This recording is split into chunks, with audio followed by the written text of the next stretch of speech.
one of the jurors is inquiring about a pregnancy. You got copies of those.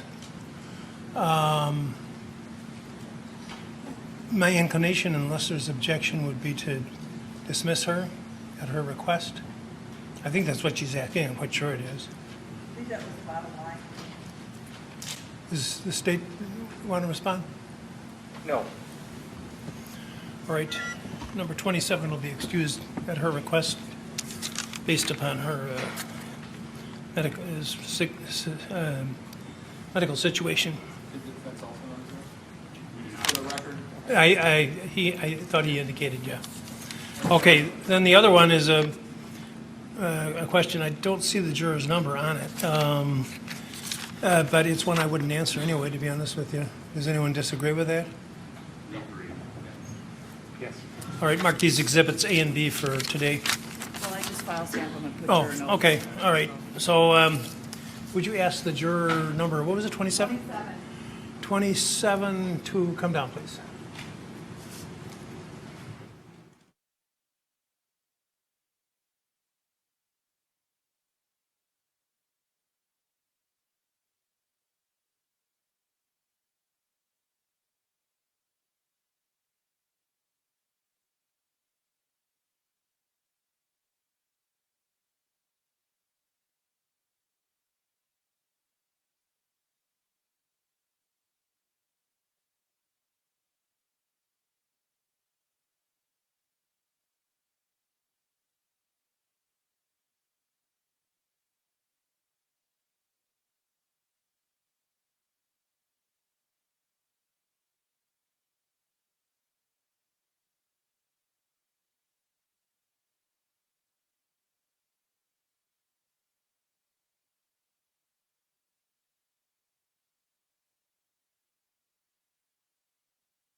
Really rather it came at noon, but I was able to get my hair cut anyway. But yeah,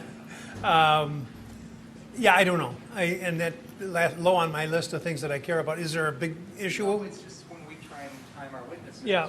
we generally think we're going to have a 12-1 break. You got it. I agree with you. Well, it's Subway, so presumably it'll keep. I hope it does. What? Oh, hi. Well, yeah, right over here. You can have that first seat there, man. The lawyers and I have agreed that it's appropriate that you be dismissed on your request. And bless you and good luck. Okay, I hope you're feeling great. Thanks.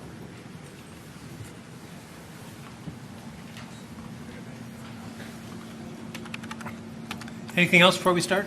Your Honor, I've heard from other folks that there was some issue with your mic yesterday being broadcast. Yeah, I don't know if you're aware of that or not. I was made aware of it, and I spoke to Court TV about it, and I gather it was typical judge commentary about the pace at which the questioning was proceeding. Honestly, I don't even know. I just want to make sure you're aware of it, that's all. I was aware of it, and from what I heard, I commented on the length of the examination. That was it. Okay. Anything else? Okay, let's get the jurors down.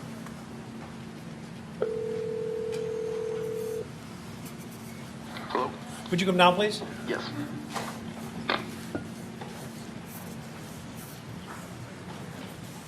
I want this open.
Good morning, everyone. Welcome. And number 27 was experiencing some mild discomfort. She's pregnant and requested to be dismissed, and I have granted that request with the consent of the attorneys. So there's 18 of us, and I don't want to hear any sniffles or sneezing. Okay, let's begin. And Mr. Binger? Thank you, Your Honor. The state calls Jason Lakowski to the witness stand.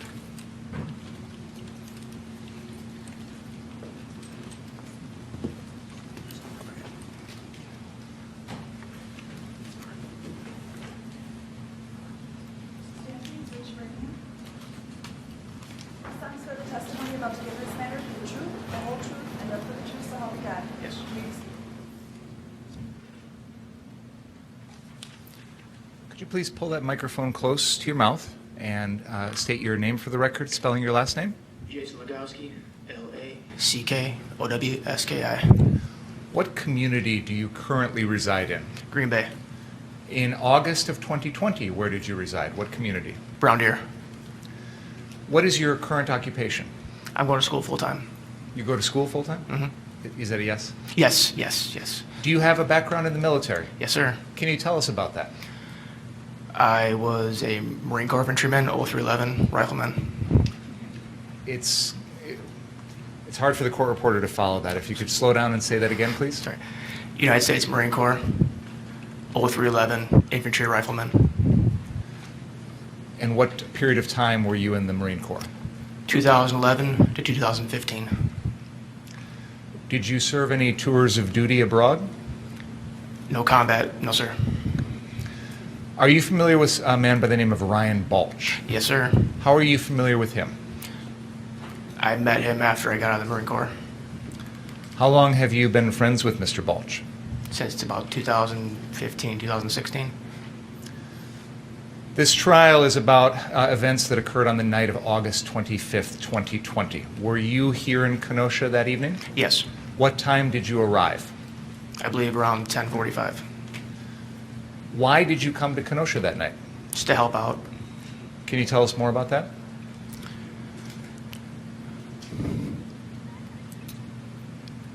I saw the community in trouble, and I wanted to come help any way that I could. I know you said you saw things yourself. I assume that's on the internet. Correct. Did you speak with Mr. Balch or anyone else about your desire to come to Kenosha? Yes, Can you tell us about what the plan was? to come down and help any way we could. It was to protect local property. How were you planning on doing that? Just to make sure nobody would come and harm the property that we were supposed to protect. And how exactly, what methods were you going to use to accomplish that goal? Shouting. Anything need else? be. I was trained in the shout, shove, show, shoot. What does that mean? You shout, you shove, you show your firearm, and you shoot. Did you have a firearm that night? Yes, sir. What kind of weapon did you have? An AR-15. And that is a semi-automatic rifle? Correct. Was it armed? Or Correct. was it loaded? Yes. How many rounds did you bring with you? I don't recall. What was the capacity of the magazine in the weapon you were wielding that night? 30. Was it fully loaded? Correct. No. 28. So before coming down that night to Kenosha at around 10:45 p.m., did you have conversations with Mr. Balch about what exactly, specifically, you were going to be doing? No. Just that I was supposed to come down and link up with him.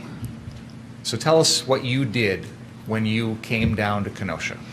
When I came down, I linked up with Ryan. He brought me around to our area of occupation, which is where we were just supposed to protect. He introduced me to everybody that was there. I couldn't really tell you most of their names because it was just in one ear out the other. And then I took my post, and that was it. Where was your post?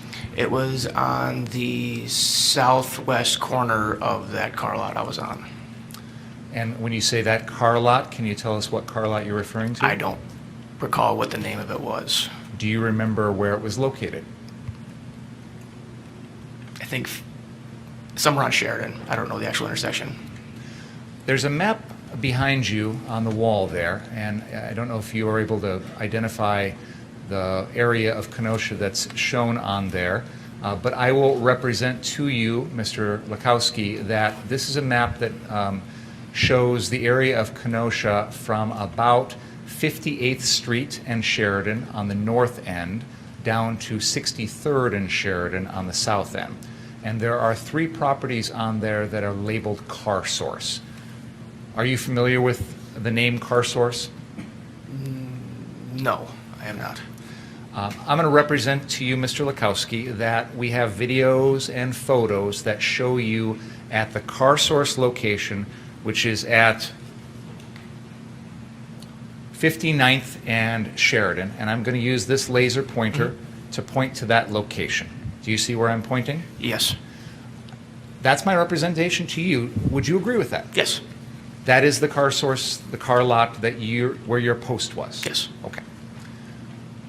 Do you recall guarding any other properties that night? There was the property that was a few blocks south, or north, sorry. South. There is another Car Source that I'm going to point out, which is at the intersection of 63rd and Sheridan. Do you see where I'm pointing? Yes, sir. Is that the other property you're referring to? Yes. Did you go down to that 63rd Street location and guard it at any point during that evening? I walked down there first to see what it was, walked back on up to physically guard it. No, I was not down there. Do you know what, if any, plan or understanding or anything like that there was between the folks that you were with to guard that other Car Source location at 63rd? No, sir. Is it fair to say that up until the time of the shootings, which we will get to in a moment, you, after visiting the 63rd Street location, came back and stayed at that 59th Street location? Yes, sir.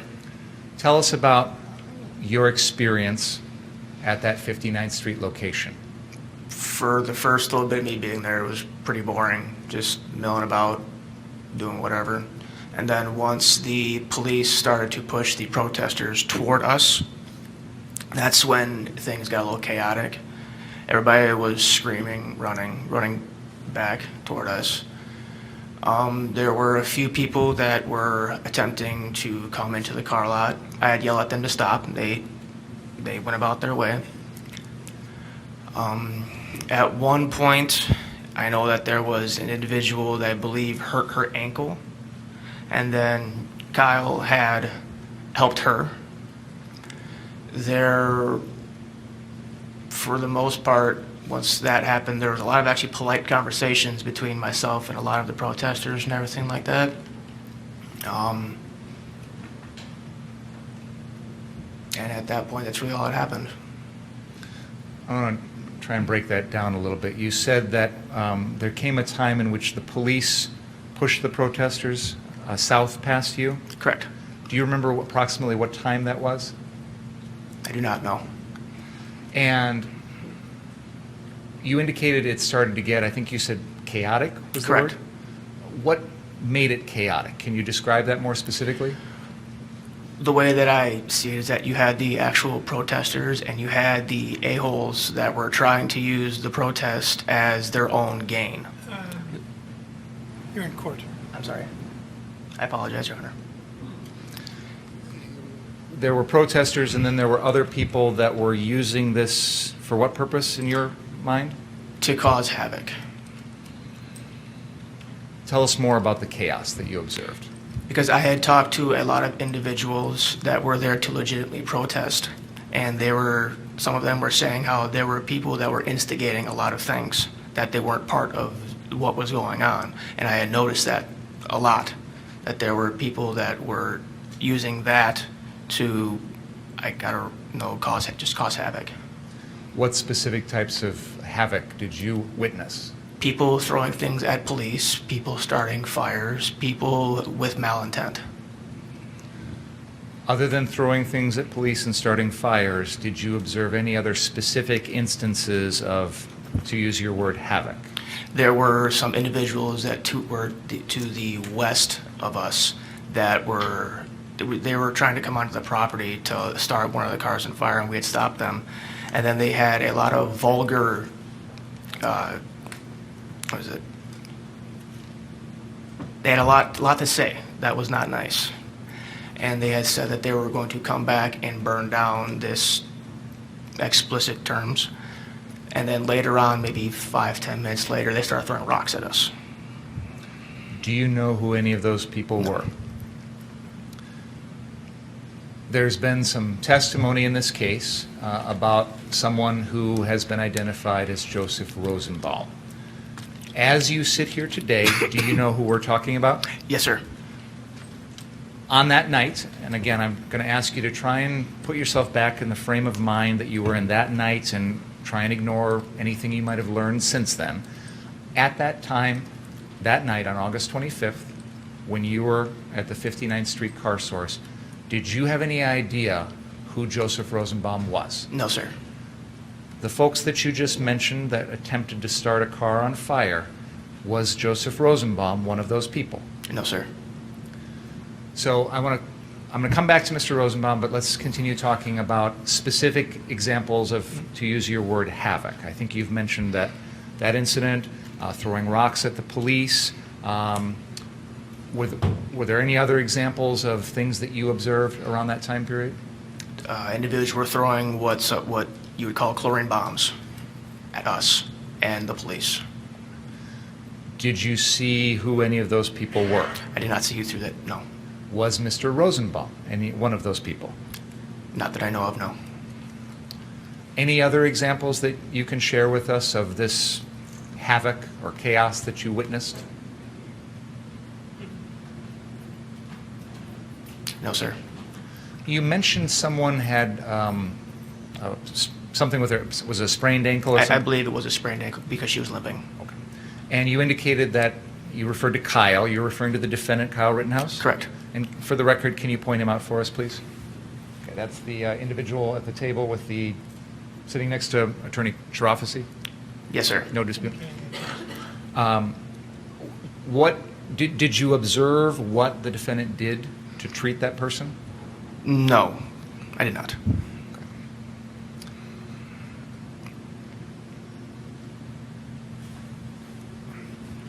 I think you mentioned that when the crowd was being pushed back, there was some words exchanged between your group and the crowd. Is that fair to say?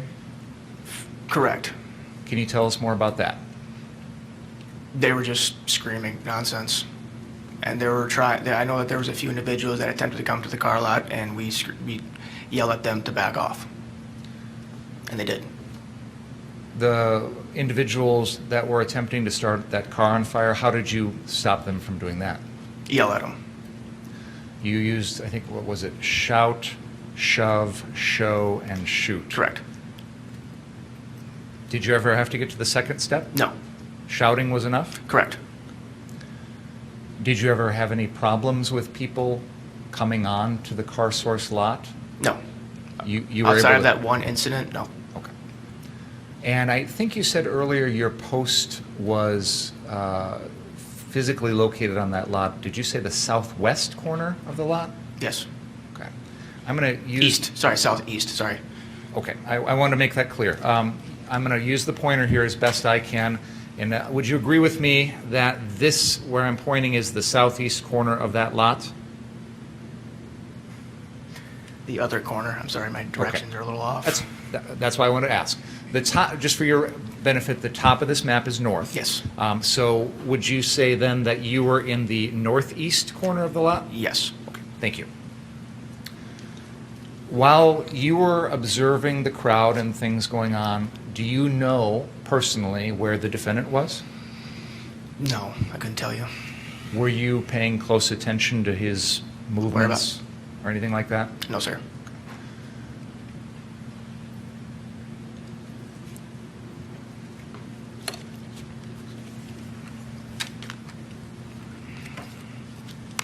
Did you speak with the defendant when you were at that 59th Street location that night? Initially, yes. Do you remember anything that he said? He introduced himself, that his name. He said that he was an EMT. What did you think about that? I think he's just an EMT out here to help, just like we were. Did he tell you how old he was? No, How old did you think he was? I assumed he was 18. Why did you assume that? Because in the state of Wisconsin, you have to be 18, I believe, in order to have your EMT license. And he was carrying a firearm. Was one of the reasons that you assumed he was 18 the fact that he was carrying a firearm? Correct. Why is that? Which I'm going to object. It calls for a legal conclusion.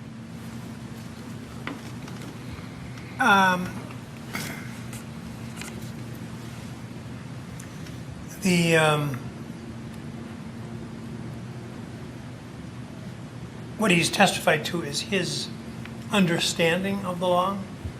It's not to be taken as a statement about what the law is.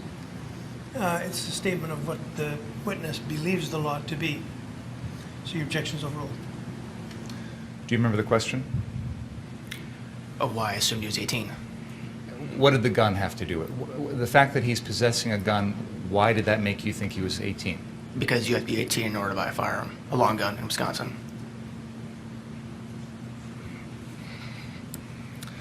Did there come a time while you were at the 59th Street car source where you observed an individual that you now know to be Joseph Rosenbaum? Yes.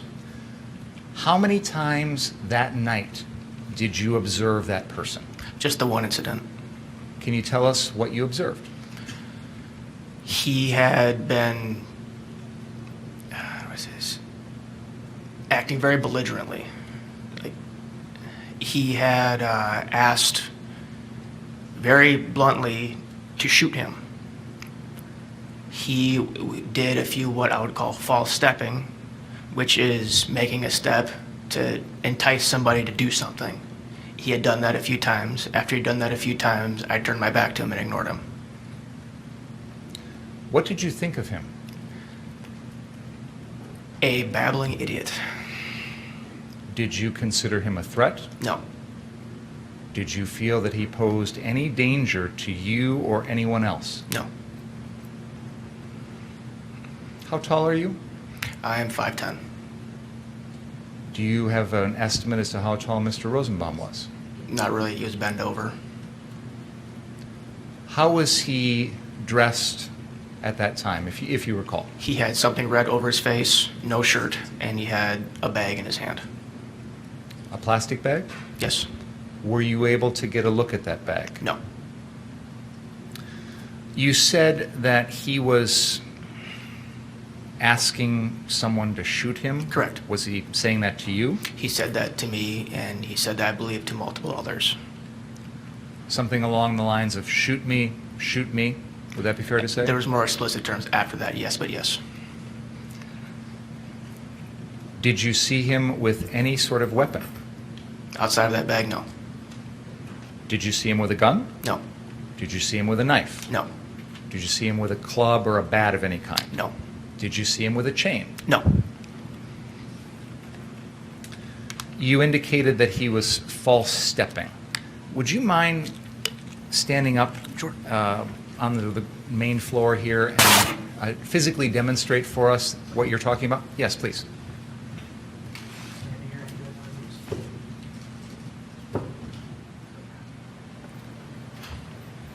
For the record, if you allow me, I'll go ahead and see it. I'm going to try and describe what you just demonstrated for us physically so we've got a good record here.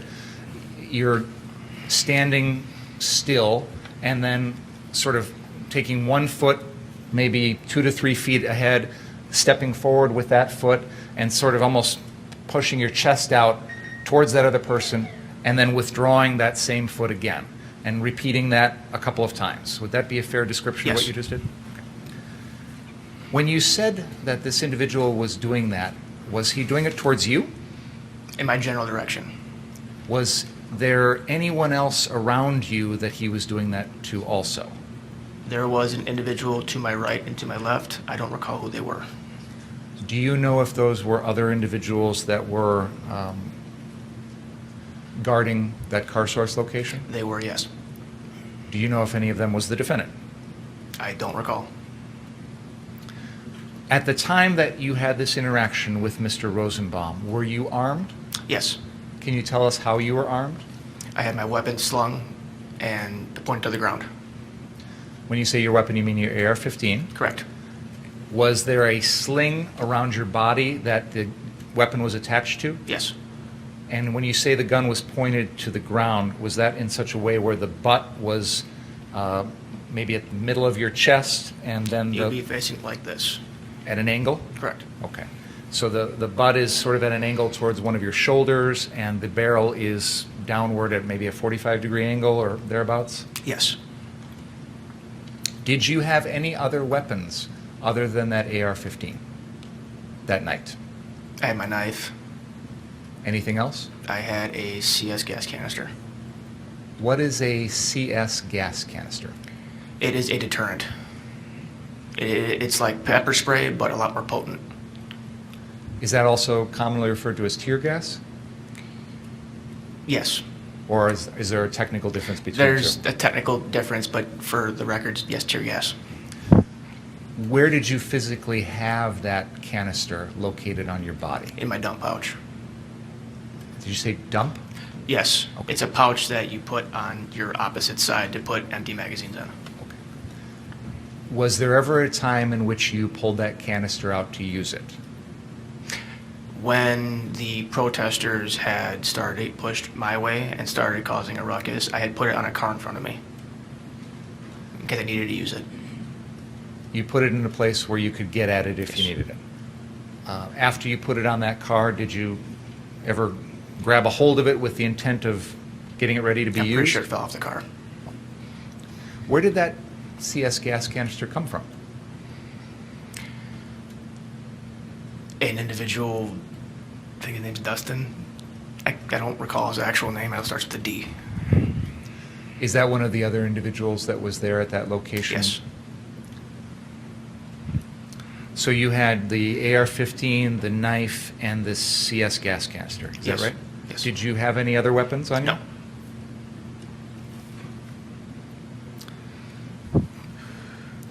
I know we've talked a little bit about the false stepping that Mr. Rosenbaum was doing, and you said there were two other individuals, one on either side of you. Is that right? Yes.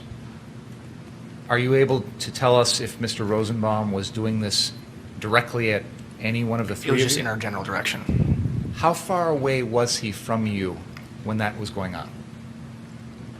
I want to say a max of 6 feet. Did he ever touch you? No. Did he ever threaten to harm you? Outside of his banter, no. When you say his banter, what specifically in his banter did you construe as a threat to harm you? I really didn't see him as a threat at all, to be honest with you. But it would be his false stepping and his banter saying, shoot me, explicit term. Did you interpret him saying, shoot me, as a threat to you? No. Did you interpret it as a threat to anyone else? No. How long did Mr. Rosenbaum continue this behavior before you turned your back on him and walked away? I'm not sure, but it wasn't very long. He had done it maybe 1 or 2 times, then I just ignored it.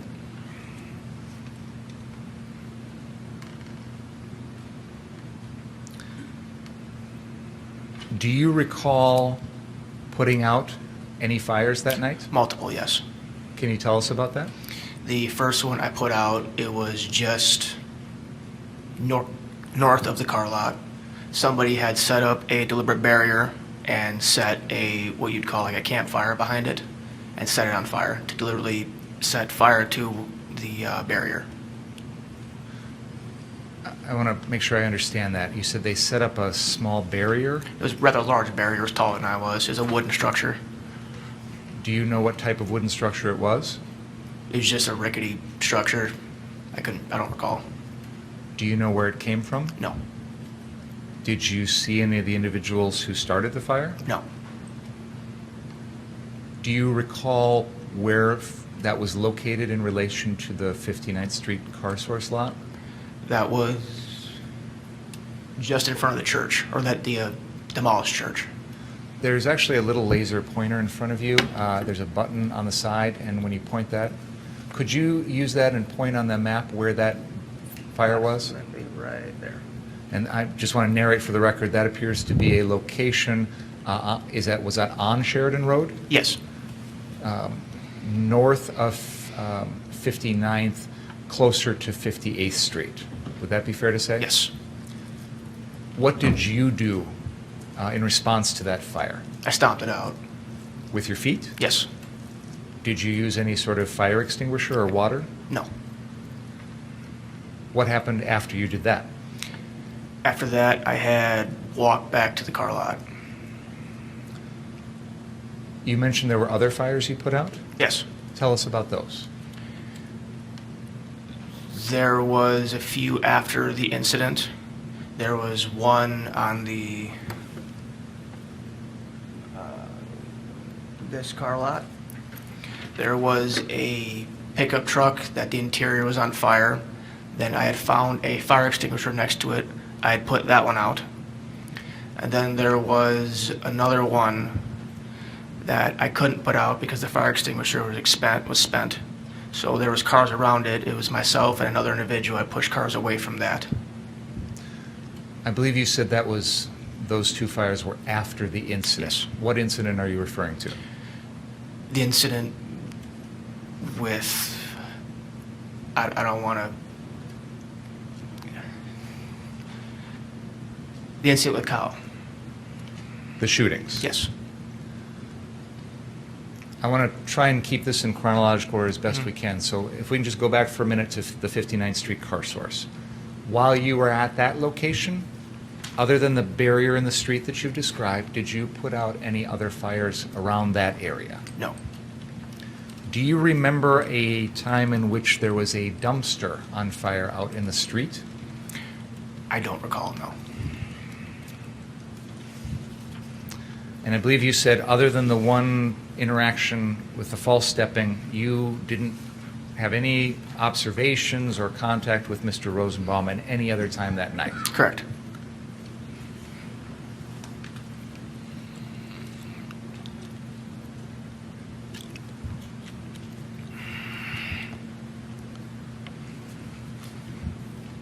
We've heard a lot of testimony and seen videos of what we now know to be the shootings. And I think everybody's got a good idea now with hindsight of the sequence of those events. But what I want to ask you is, on that particular night, do you remember hearing or observing those shootings? I remember hearing gunfire, yes. Where were you located when you heard that? At the car lot on 59th and Sheridan. The original one that we've been talking Yes. about? From what direction did you hear those shots coming From from? the south. What did you do, if anything? Ran toward them. That would be running, and I'm going to use the pointer here, that would be running in a direction from the car source at 59th and Sheridan, south on Sheridan Road? Correct. Do you remember encountering a line of armored police vehicles? I don't recall. Tell us what you remember. When you heard those gunshots and started running, tell us what you remember about that. There was myself and another individual. I believe his name is Dustin. I don't remember his actual name. Him and I ran down there. Once I got down there, I was by myself. I don't know where he went. And then I got to the corner of the lot, which there's an alleyway there, and then the lot, there's a fence line. And then from there, Mr. Rittenhouse came up to me. He had said, I don't remember exactly what he had said, but he had said something to me. And then I had told him to run toward the police, which he did. I had followed him a little ways, but then there was gunfire behind me. So I turned around to attempt to assess that, and then once again there was gunfire behind me. And at that point, that is when, I'm pretty sure I blacked out. I don't remember anything after that. You said you're pretty sure you blacked out? Yes. Because I don't remember anything. The next thing I remember is helping out with Gage. I want to try and break that down if we can. You indicated that at some point as you were running south on Sheridan, you encountered the defendant. Yes. Are you able to show us on that map where that encounter occurred? About right there. And you've pointed to a location which is on the west side of Sheridan Road. It appears to be right at the boundary between that 63rd Street car source and the property that is located just to the north of that on the Yes. west. Is that fair to say? Yes. Okay. How did the defendant appear to you? Frazzled. In shock. Did he have his weapon? Yes. Where do you know where he came from? He ran from the car lot. Were you still running at that point? At that point, when I linked up with him, I stopped. When you stopped, did you come in close proximity with the defendant? Yes. Did you say anything to him, if you recall? I don't recall. And I think you indicated earlier you don't remember what he said to you. I do not. Now, do you remember after this night speaking with the FBI? Yes. And that conversation occurred about a week later? Yes. And do you remember telling them what the defendant had said to you? I remember telling them yes. If I showed you a copy of that statement, would that refresh your recollection? Yes. May I approach, Your Honor?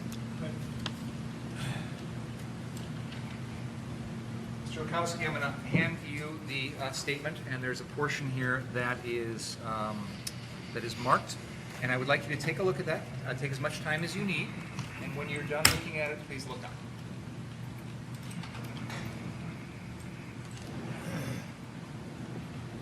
Okay. I'm going to take that back from you now. Does that refresh your memory as to what you told the FBI? Yes.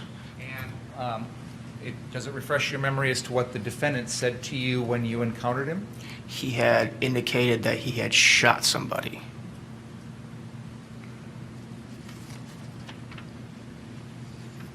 According to your statement, Mr. Lukowski, you're Sorry, did not shoot anybody. I apologize. Okay. I apologize. just want to make that clear. Did not When shoot anybody. When the defendant spoke to you, he said he didn't shoot anyone, Correct. but he said he needed help. Yes. What did you tell him, if I told anything? him to run to the police that were down the road. What did you do then? At that point, he started running. I followed him. Let me pause for a second, and I just want to make sure we get our directions correct. What direction did the defendant run from there?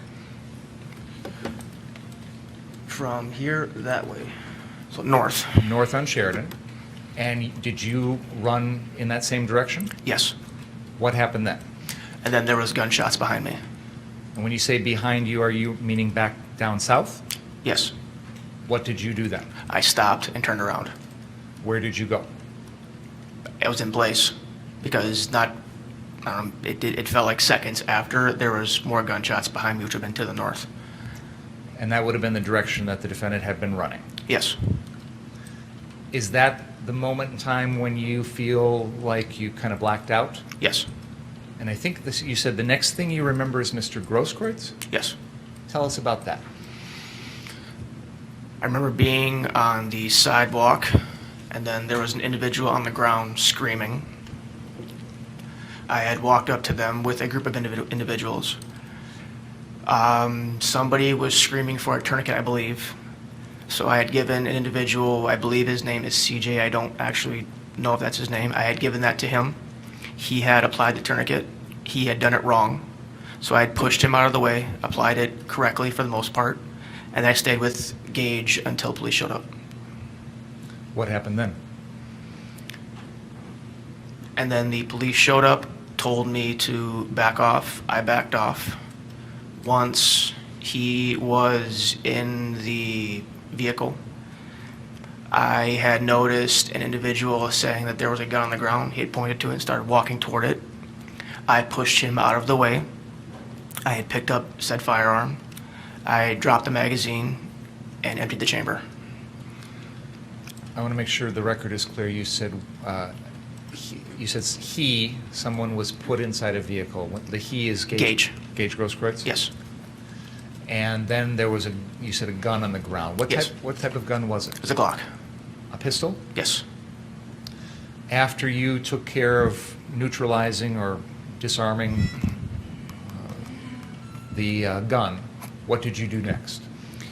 The police had come up to me and told me to put it down, and then I had walked toward the sidewalk, and then I believe I had headed south toward the car lot. What happened then?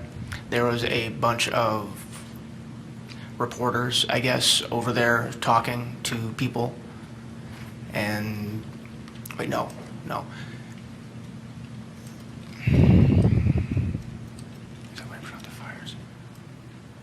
I don't recall. I don't want to mix up my story. Understood.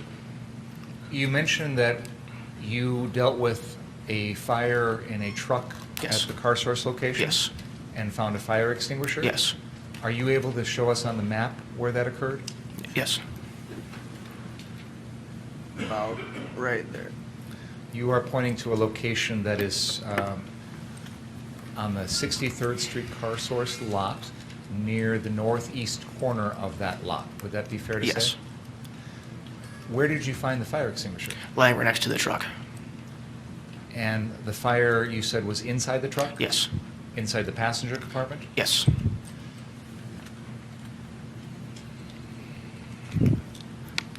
What did you do after putting that fire out, if you recall? I put that fire out. There was another fire that was just on the opposite side of the building.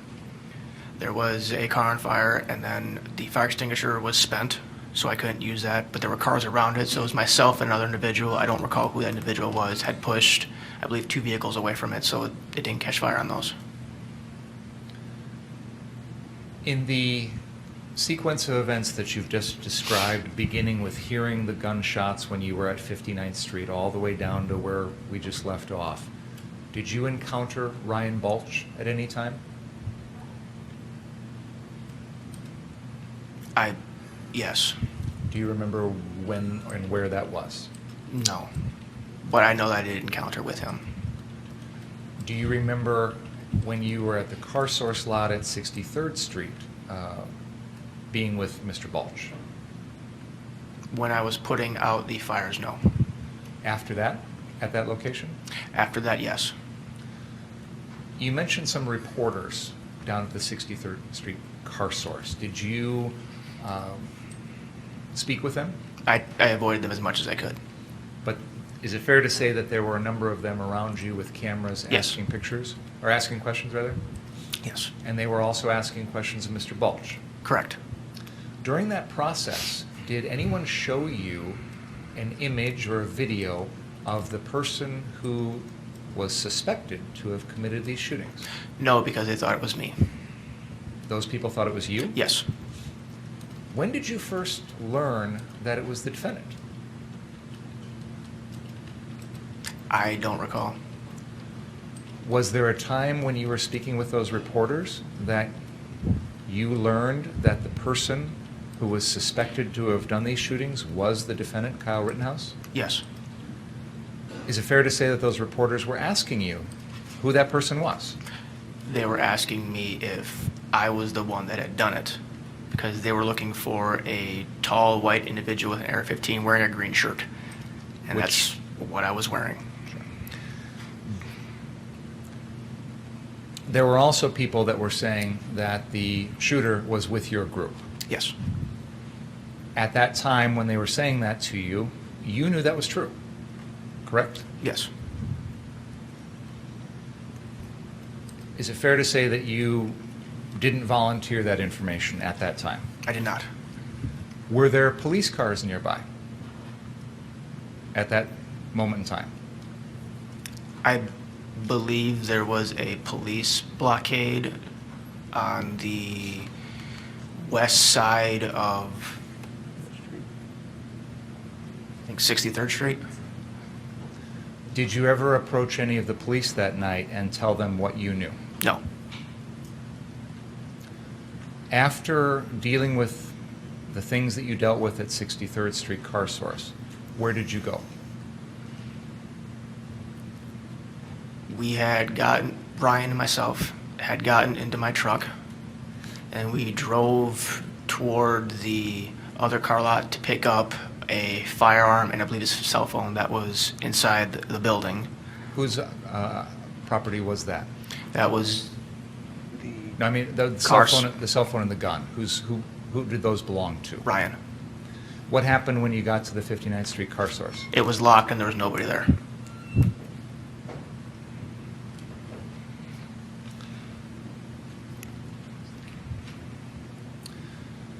Mr. Lukowski, I want to go back to the beginning of your night. You indicated that you arrived at that location around 10:45 p.m., and we talked a little bit about your interactions with the defendant.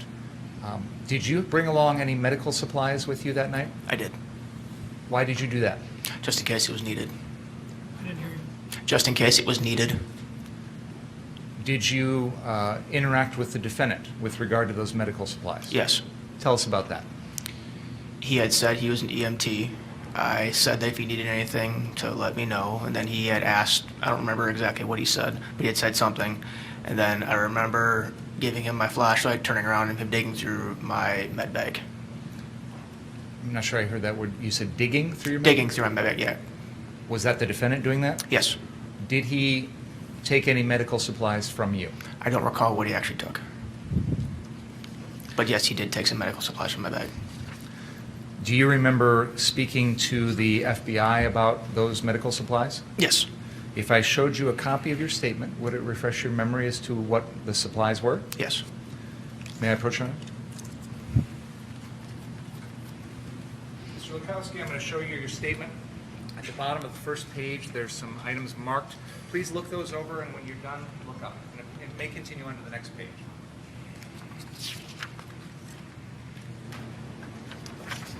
Okay. I'm going to take that back. Did that refresh your memory as to the medical supplies that the defendant borrowed from you? Yes. What were those specific items?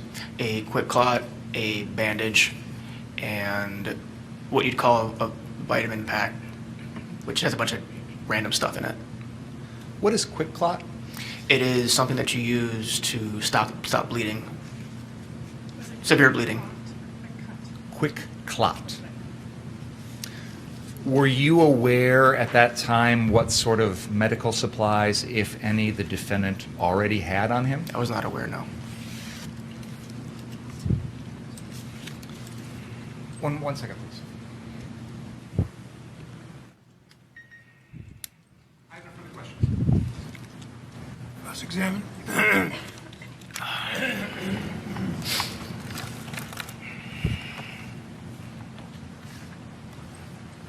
Good morning. Good morning. Is it fair to say that prior to August 25th, you had never laid eyes on Kyle Rittenhouse? Correct. Okay. After August 25th, have you ever spoken to Kyle Rittenhouse? No. So you didn't know who he was when you got there, and you haven't talked to him since. Correct. And you had made mention when speaking to Attorney Binger about shout, shove, show, shoot, right? Yes. Okay.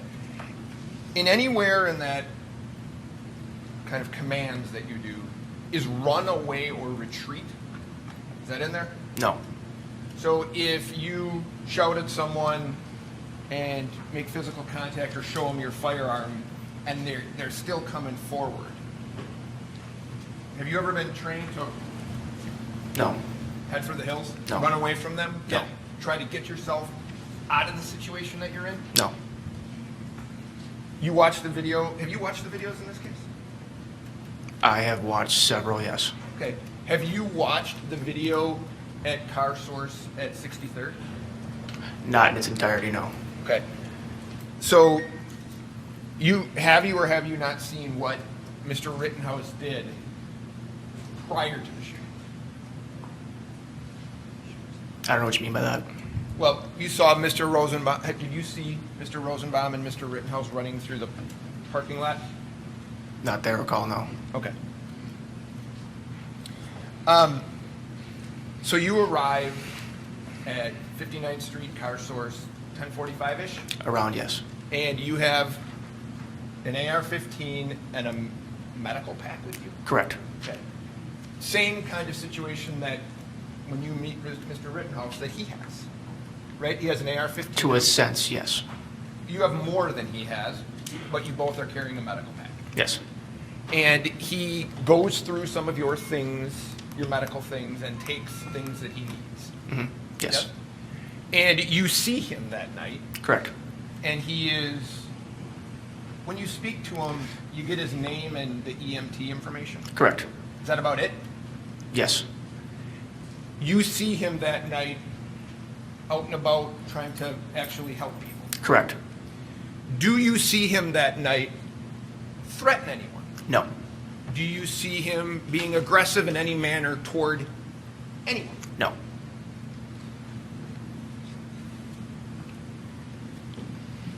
You, I'm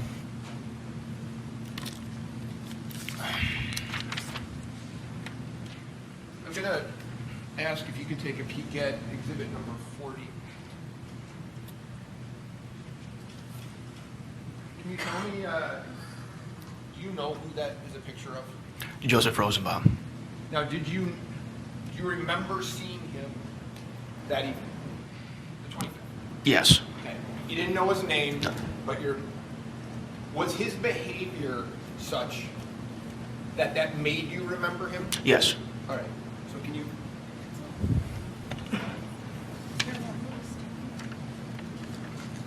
Is that enough?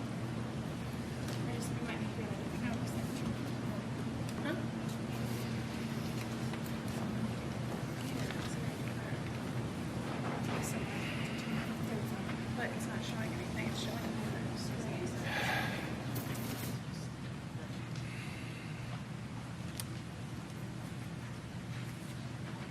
Mr. Lukowski, I'm going to ask you one other question about this. You said you see Mr. Rosenbaum in that picture, right? Yes.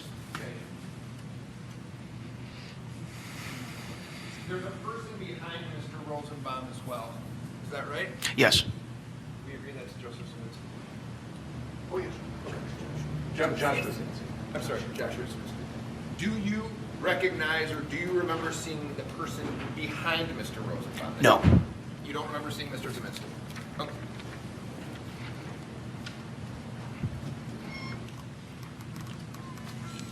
Now, you had said that Mr. Rosenbaum was yelling at people, Yes. okay? And he's yelling in a crowd of people, right? We're talking about the Ultimate gas station. No. You remember seeing him at the Ultimate gas station or not? No. So where did you see him in particular? I saw him on the corner of 59th and Sheridan.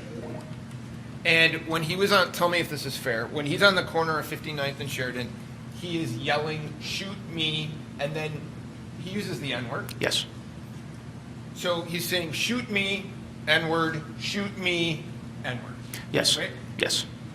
And to set the backdrop here, he's saying this at a protest for an African-American man who was shot by police. Correct.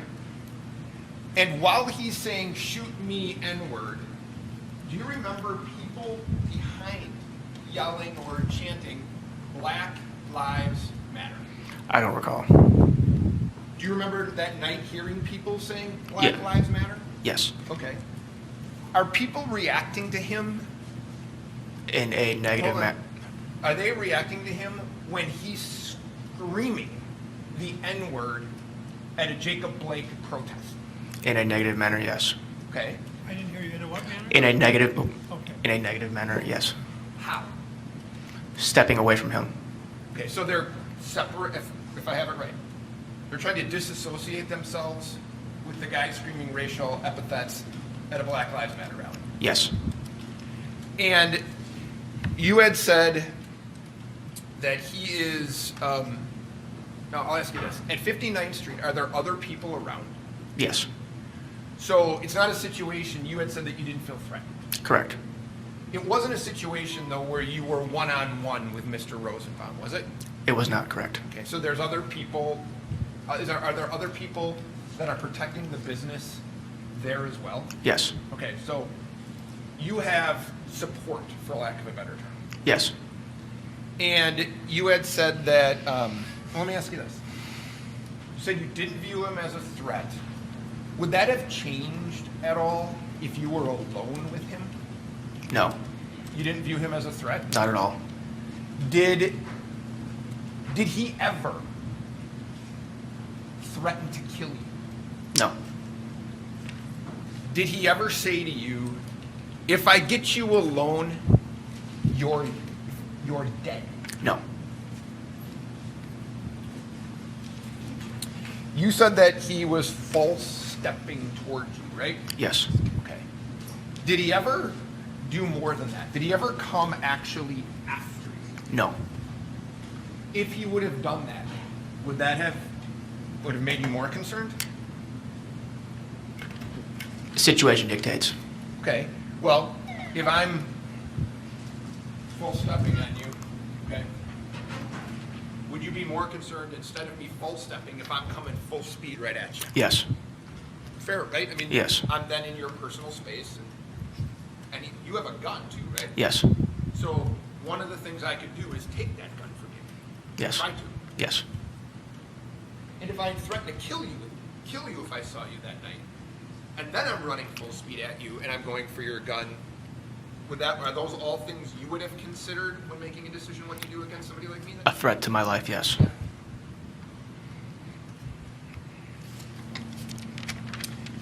Now, you had mentioned that people were throwing chlorine gas bombs. Is that Yes. correct? I don't know if we've ever actually established what one of those is. It's a homemade device. Yes. Okay. And can you tell me what you saw that night in terms of these homemade gas bombs? A water bottle with substance in it. You shake it up, throw it, and then it gets to a point where it explodes because of the chemical reaction. Okay, and then does it release some form of gas? Yes, And were you guys on 59th Street getting hit with those? yes, And you were also getting hit with, now you say rocks. There's been testimony that people were taking chunks of concrete or cement, breaking them on the ground and throwing those. yes, Is that fair? yes, Okay, so I know rocks come in different shapes and sizes, but we're talking about chunks of concrete, yes? yes, sir. All right. And I think you had mentioned in your statement to the FBI that Mr. Rosenbaum was one of the most aggressive people that you had encountered that night. Yes, And is that true? yes, That has stood the test of time in terms Yes. of your recollections? Yes? yes, Okay.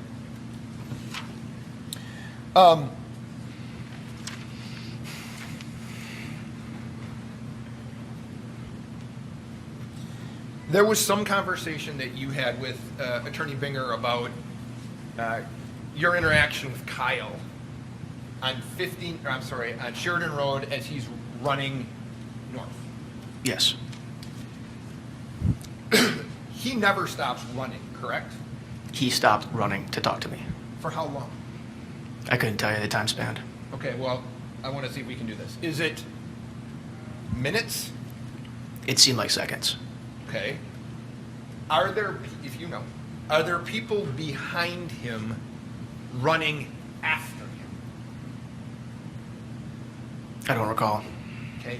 Did you hear anything of people yelling? At one point, somebody did shout, "Get him."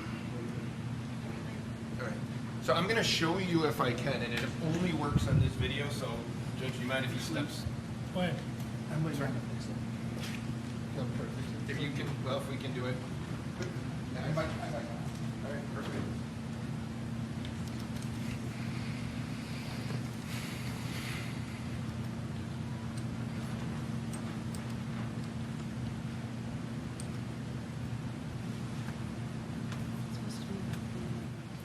HDMI or doc cam?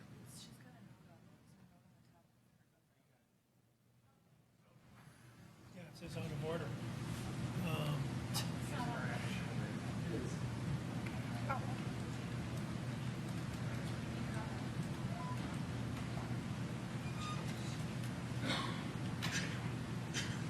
So Tom, yeah, thank you. This is the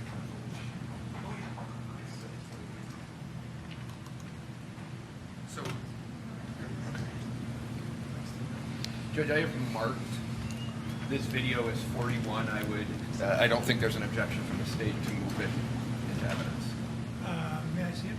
Yeah, this is just the front page of this is all I have. We're going to move the video eventually, but this is It's the the front identifying page. Yeah, document for the video. Go ahead.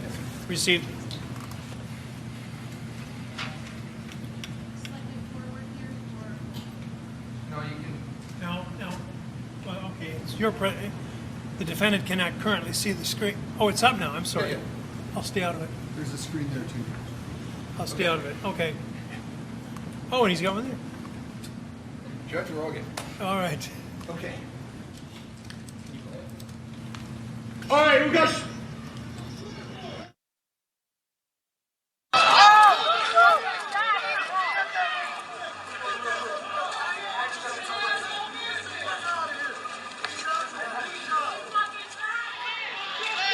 Take screenshots.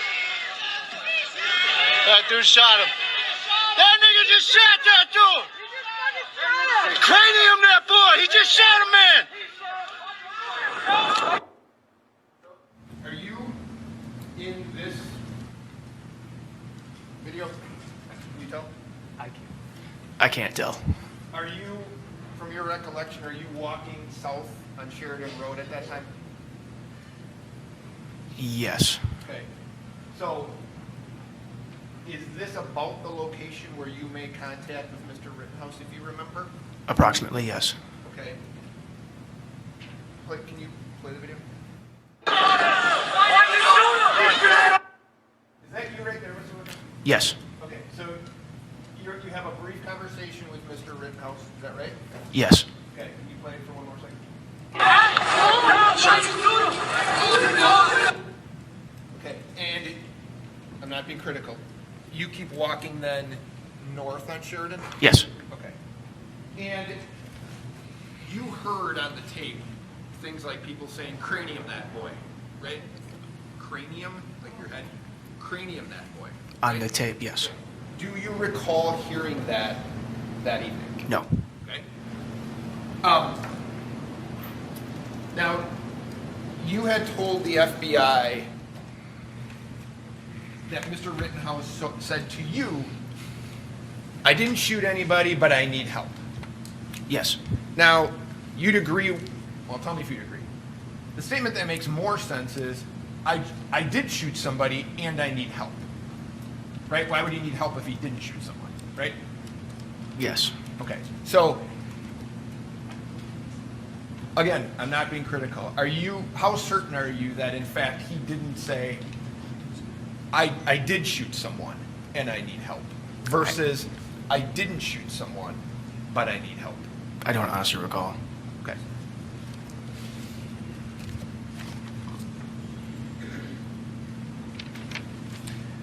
Are you after Mr. Rittenhouse leaves you and is running north on Sheridan Road, do you hear or see, if you recall, any of the people that are yelling at him and running toward him? Do you remember seeing and hearing that? Yes, there was some individuals running toward him. At least they were running to the north. Do you remember hearing them talking or yelling at him or not? Outside of individuals saying, get him, no. I'm sorry, I didn't hear you. Outside of an individual saying, get him, no. Okay, so you at least heard one person yell, get him. Yes. And is it at that point then that you kind of, I think you told Mr. Binger, at that point you had kind of blacked out? Yes. Okay, and can you tell us what that means to you? It's when you just go through the motions. I guess it's when your body just goes through the motions, and you're kind of like the lights on, nobody's home, kind of deal. It's when your body hits to a certain point of stress to where it just goes through the motions. Okay, so in high stressful situations, your recollection of events for you becomes difficult, Yes. at least in this situation. In this scenario, yes. And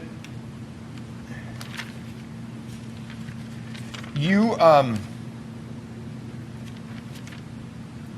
you make, or then what you recall is making contact with Gage Grosskreutz. Yes. Okay. Give me that photo. I'm sorry? Now, do you remember where you made contact with him? Are you on Sheridan Road? Yes. Okay. Do you remember the location? If you look at the map, does that help you? So this is 63rd, and that's 59th, up next from St. James Church. Do you remember where you are? Oh, just before the intersection. Okay. And that's a picture of Mr. Grosskreutz, right? Yes. Okay. And in that picture, he's holding a black pistol. Yes. Does that appear to be, or look, I can't say does it appear to look like the pistol that you located on the ground? Yes. All right. That pistol that you located on the ground, you had said, I think I'm going to use your term, you dumped the magazine, right? I had dropped the magazine and cleared the chamber. Yes. Dropped. So the magazine is the, for lack of a better term, if we see TV or whatever, it's the thing that goes into the grip of the gun that's holds bullets, right? Correct. Okay. And there was a magazine with bullets in there, Correct. and then you said you cleared the chamber. What Correct. Does that mean? It's when you take the top of the slide and rack it back. Okay, so like you'll see on television or whatever, they pull it back and then the bullet can fly out. Correct. Does there have to be a bullet in the chamber to fire the gun? Yes. Was there a bullet in that chamber? Yes. So, in your training and experience with firearms, was that gun ready to be fired? Yes.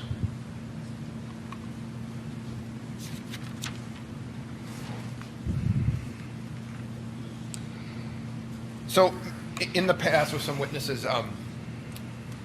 Mr. Binger has asked them if they had shot anyone that night. And what I want to do is just ask you a couple questions about you that night, okay? Fair to say, no one verbally threatened to kill you, did they? Not that I recall, no. No one actually chased you, did they? Not that I recall, no. Did anybody ever say to you, forgive me, you won't do shit, motherfucker? No. No one ever said that No. to you? Did anybody ever, well, were you alone at various times that evening? Yes. Okay. And you have military training? Yes. Okay. Did you ever feel there was a situation where somebody had kind of snuck up on you or ambushed you that night? No. Is it fair to say the reason that you didn't use your firearm that night is nobody had attacked you that night, right? There was no need for it.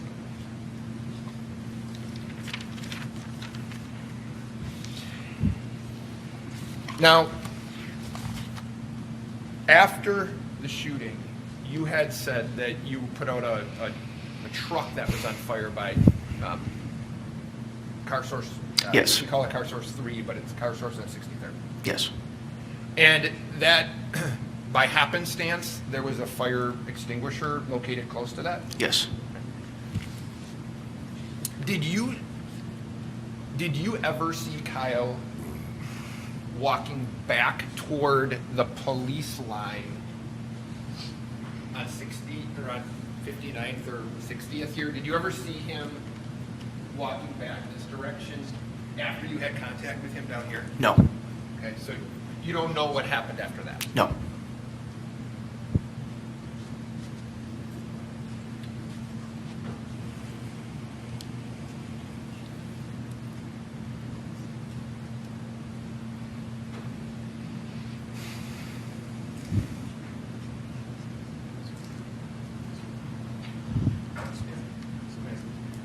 I just have one or two more questions for you. I just want to make sure that we're clear on your contact or interaction with Mr. Rosenbaum. Now, you had said that you had witnessed people pushing a dumpster, a lit dumpster in the road. Is that right? I did not know. You did not see that? No. Okay.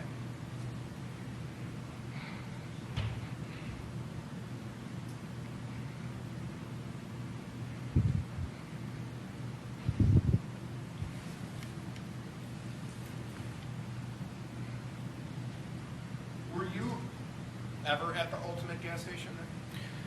I walked past it, talked to some individuals there, and then just kept on my merry way.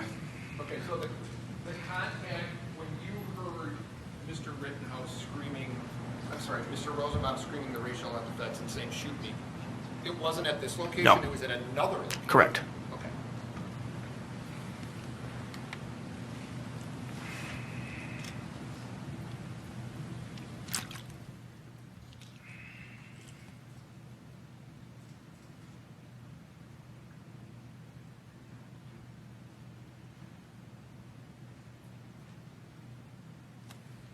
So can I ask you this, when you left for the evening, you had driven down there, right? Correct. Was your vehicle damaged? Yes. How? I had a smashed back window and a smashed front windscreen. I'm sorry, front. Windscreen or windshield. Yeah. Okay. So you drove back to wherever you were with a smashed up vehicle? Yes. I think I just have one more question.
So, if I can ask you, Mr. Lukowski, is that the fire extinguisher, if you recall, that you used to put out the fire in the truck that's next to it?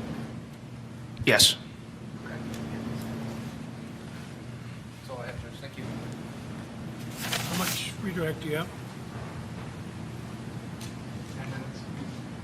All right, let's take a break. Please don't talk about please don't talk about the case during the break. Read, watch, or listen to any account of the trial.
Hello?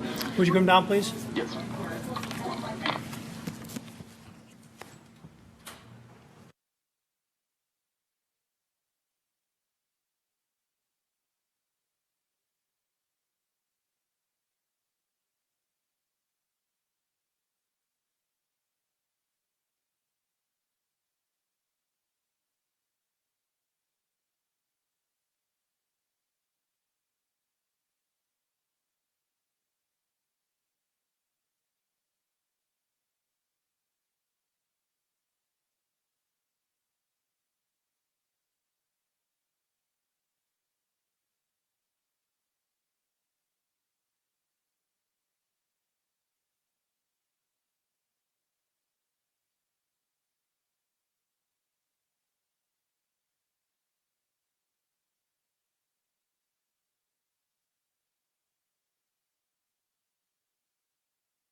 All right, Mr. Binger. Mr. Lukowski, I just have a few follow-up questions after Attorney Chirafisi had questioned you. At any point in that evening, did you receive a report that you or other folks guarding 59th Street needed to go down to 63rd to put out a fire No. or to deal with any sort of property damage at that location? No. So when you decided to go down there in the end, it was simply because you heard gunshots? Yes. You were asked about your FBI statement regarding what you heard the defendant say. Yes.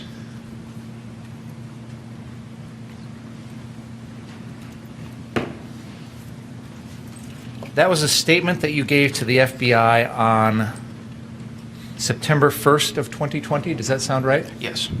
That would have been about 6 or 7 days after the incident occurred? Yes. Was your memory of what occurred on the night of August 25th fresher in your mind at the time you spoke to the interview than it is today? Correct. When you spoke with the FBI, did they identify themselves as law enforcement agents? Yes. Did you understand that they were there to ask you about what had happened on the night of August 25th? Yes. At that time, did you know that 2 people had been killed that night? Yes. Did you feel that you had a responsibility to cooperate with the investigation? Yes. Did you feel like you wanted to be as open and honest with the FBI agents as possible? Yes.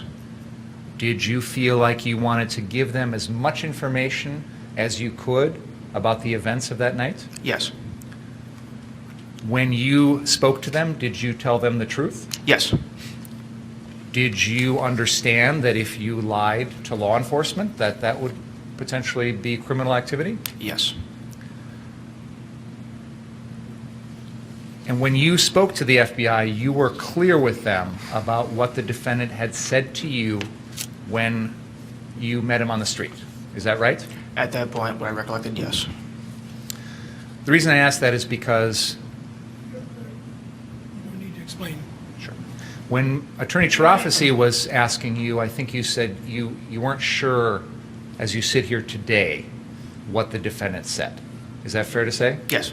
Is that because over the last 14 months, some of the details are no longer as clear to you as they were when you spoke to the FBI on September 1st, 2020? Yes. Your statement to the FBI, where you told them Rittenhouse's face was pale white, and he stated that he didn't shoot anyone but needed help. That was accurate, correct? Yes. Was it accurate that he stated that, or that was accurate as the fact? Do It you was understand? accurate that I had stated that at that point in time, yes. And was that, in fact, what the defendant had said to you? From what I recollect at that point in time, yes. You characterized Mr. Rosenbaum and the way people around him were reacting to him, and I think you used the word they were disassociating from him. Is that fair to say? Yes. Did you see anyone else that appeared to be friendly towards Mr. Rosenbaum, or somebody that he was in association with or accompanying that night? Not that I recall, no. Did he appear to be solo?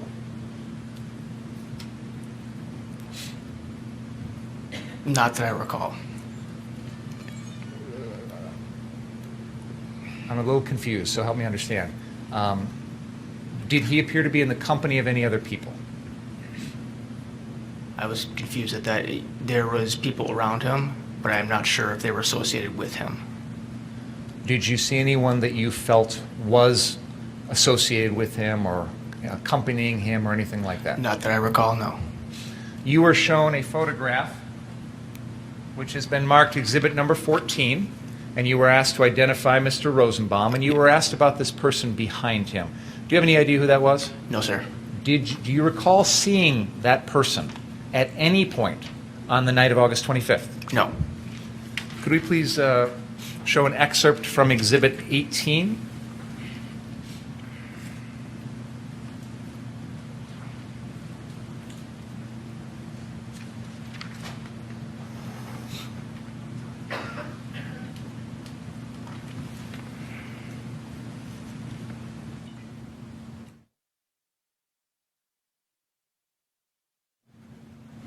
Mr. Lukowski, there is a female in this almost center of the video, a little center left, with a backpack on and a dark shirt and blue jeans. Do you see that person?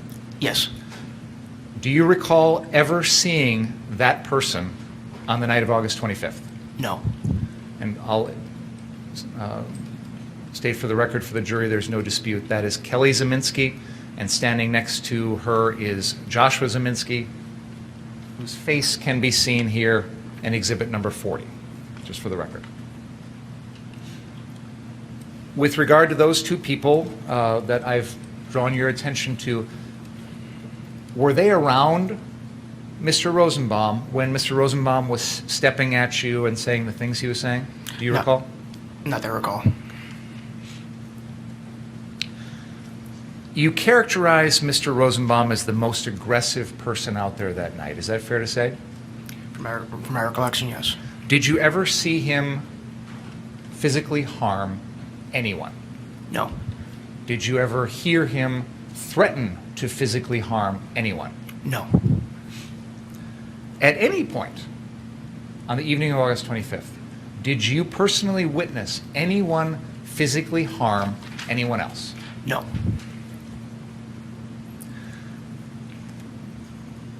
You mentioned that at one point you walked past the Ultimate gas station. And just so we're clear, the Ultimate gas station is right here on the southeast corner of 60th and Sheridan. Do you see where I'm pointing at? Yes. And you know, you're from, as you sit here today, you're familiar with that location? Is that a yes? Yes, sorry. Is that the location that you're talking about that you passed by at one point? Yes. What I want to ask is, where in the timeline did that occur? Right when I got there, I had parked my vehicle on the one street over, and then I walked up. I think this is 60th. Would you be able to use that pointer to show us what you just described? I parked somewhere back here, and then I walked up 60th. Okay. So you're pointing along what I think is 8th Avenue, is that right, guys? 8th Avenue there by Library Park, and then walked up to 60th and headed west on 60th. Yes. And that was the only time in the evening when you passed by the Ultimate, that you stopped at the Ultimate gas station? Yes.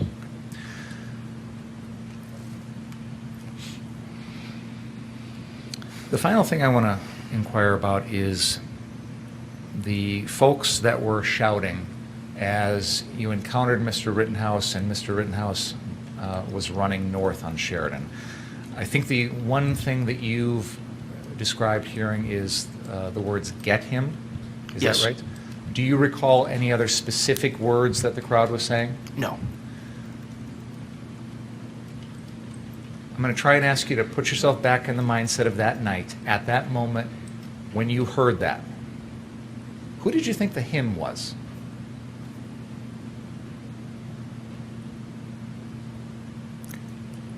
I'm not too sure, to be honest. Was it obvious to you that the him was the defendant, Kyle Rittenhouse? No.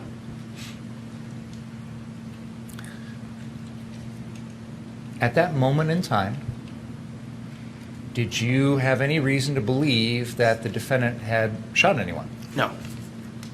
Did you have any reason to believe that when people are shouting or pointing or doing whatever, that they were meaning the defendant, Kyle Rittenhouse? No. I have no further questions. Any recross? I do, briefly. When you heard "get him," you didn't know that Mr. Rittenhouse had shot Mr. Rosenbaum, right? Correct. Okay. Would it be fair to say, though, whoever they were yelling "get him" to, that person had something to be concerned about? Yes. And Mr.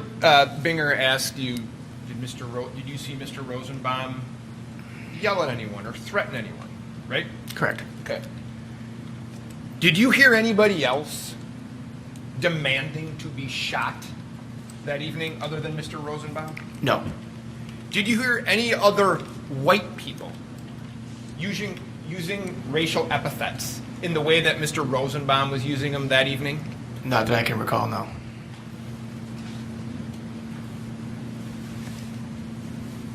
Now, I just want to clarify your statement to the FBI. Okay, when Kyle made contact with you, was that in the portion of your statement or your testimony where you don't have a good recollection of it? You had said you had blacked out. Was that during After the meeting with that little meeting, I guess I had with Kyle, and then I had followed him down, and I heard gunshots behind me, and then I had heard gunshots behind me once again. At that point, next thing I remember is seeing Gage. Okay, so I'm not being critical about this, but you hear what you believe to be a rifle shots fired near 63rd and Sheridan. Yes. You see Kyle Rittenhouse running in your direction. Yes. You hear people yelling, "Get him." Yes. He tells you, whether he says, I just shot somebody or I didn't shoot somebody, but I need help. At that point, you don't suspect that he may have been the person who shot someone? It didn't cross my mind, no. Is that in part because he wasn't aggressive during the night? I'm going to object. Correct. This is beyond the scope.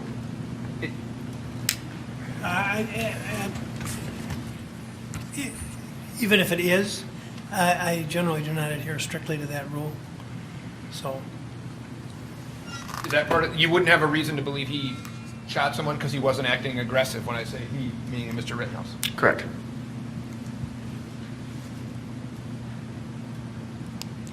My final question is this.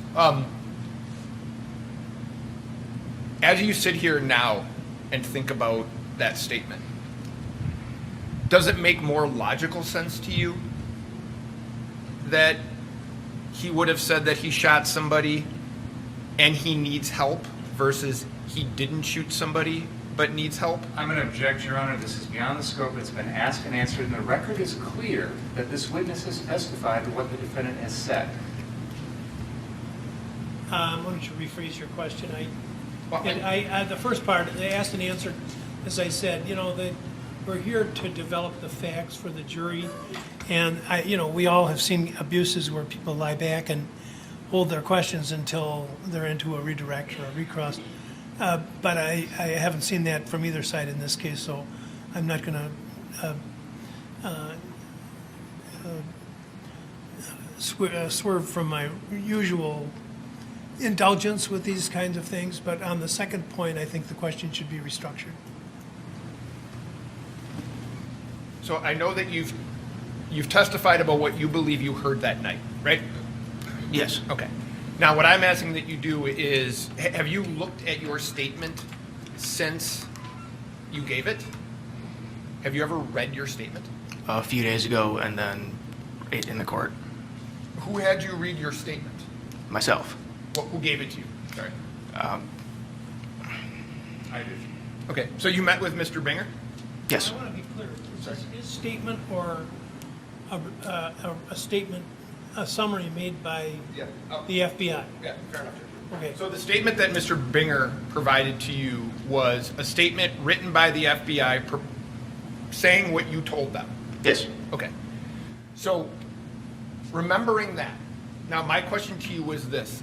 Having read that statement, and the portion I'm talking about is what Kyle said to you, does it make more logical sense to you today, or when you had, and he can shake his head if he wants,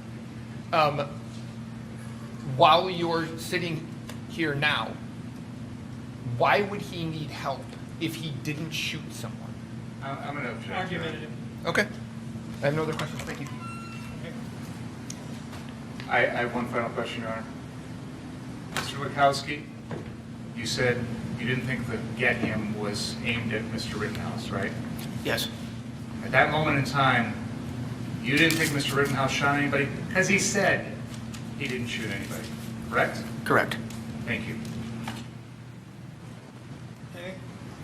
Okay, then you may step down, sir.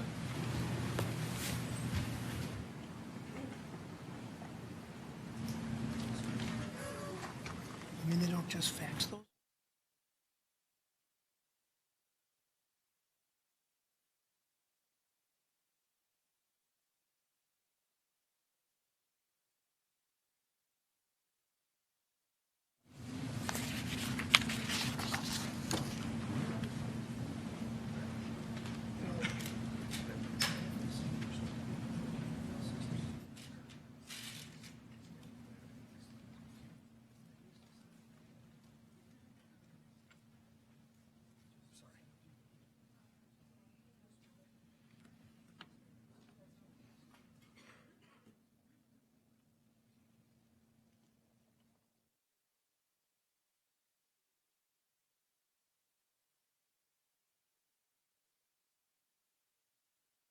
Call Amber Rasmussen.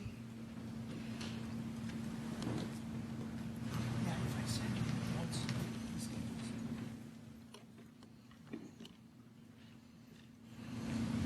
Raise your right hand. You solemnly swear to the truth, the whole truth, nothing but the truth, so help you God? I do. You may be seated.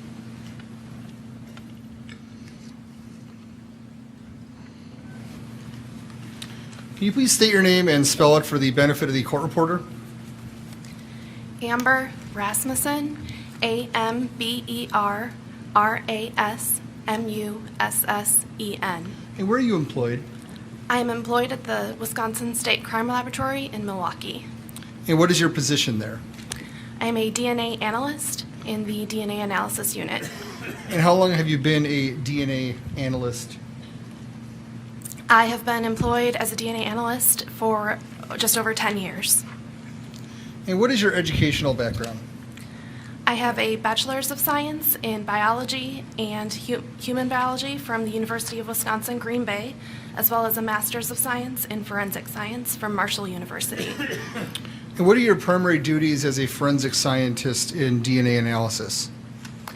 As a DNA analyst, we will receive evidence, analyze that evidence for any possible biological materials, attempt to develop a DNA profile from that evidence, make any comparisons to known individuals, write a report on our findings, and testify to those findings in court if needed. And have you received any specialized training in the areas of DNA analysis?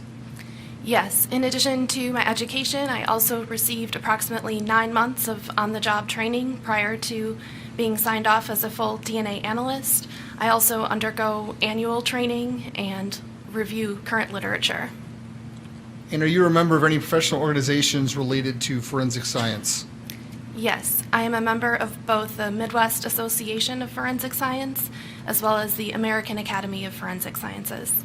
And is your laboratory accredited by any organization? Yes, we are accredited by it's ANAB, which is an acronym for another acronym, but it is American National Accreditation Board, ASQ, National Accreditation Board. And is there any sort of proficiency testing or peer reviewing that you participate at your laboratory? Yes, we participate in both proficiency testing and peer review.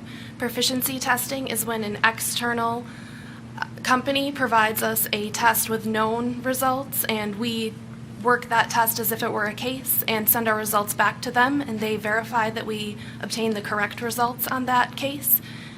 Peer review or technical review is when another analyst evaluates our work and work we did on a case, and they review every case. Another trained analyst will review every case that we work within the lab. And what actually is what people commonly refer to as DNA? What actually is it? DNA is often referred to as the building block of life. It is present in all living things. It is the same throughout your body. It is unique to each individual except for identical twins, and it's what makes you who you are. It's what makes you a human. It's what determines your genetic characteristics. And how do you test for DNA, or what's the process you use? So for forensic testing, we look at areas of DNA that aren't typically associated with physical characteristics. They are areas often referred to as junk DNA, but we have found these areas that vary from individual to individual, and one individual may have the same DNA type at a location as another, but when we look at multiple types, that will vary from person to person, and we can use that totality of DNA types within an individual's DNA profile to differentiate between DNA from different people. Now, when I read these reports, there's something called an STR. What is an STR? An STR is a specific reference to the type of DNA we look at. STR stands for short tandem repeat, which is the small repeated sequences of DNA that we use for our analysis. And is that kind of analysis a commonly or generally accepted procedure in forensic science? Yes, it is. And how do you go about doing a STR DNA analysis? So first we will take an item of evidence, whether it is swabs or clothing, and we will take a sample from that item. and we will subject that sample to a series of reagents in order to break open any cells that may be present, clean up that sample from anything that is not DNA, and end up with a small volume of liquid that contains purified DNA. We will then take that small sample and count how much DNA is present and run it through our system to make copies of those areas that we use in our analysis. Now, I've placed a document in front of you that has been labeled in another way, Exhibit 22. Can you please take a look at that document and tell me if you recognize it?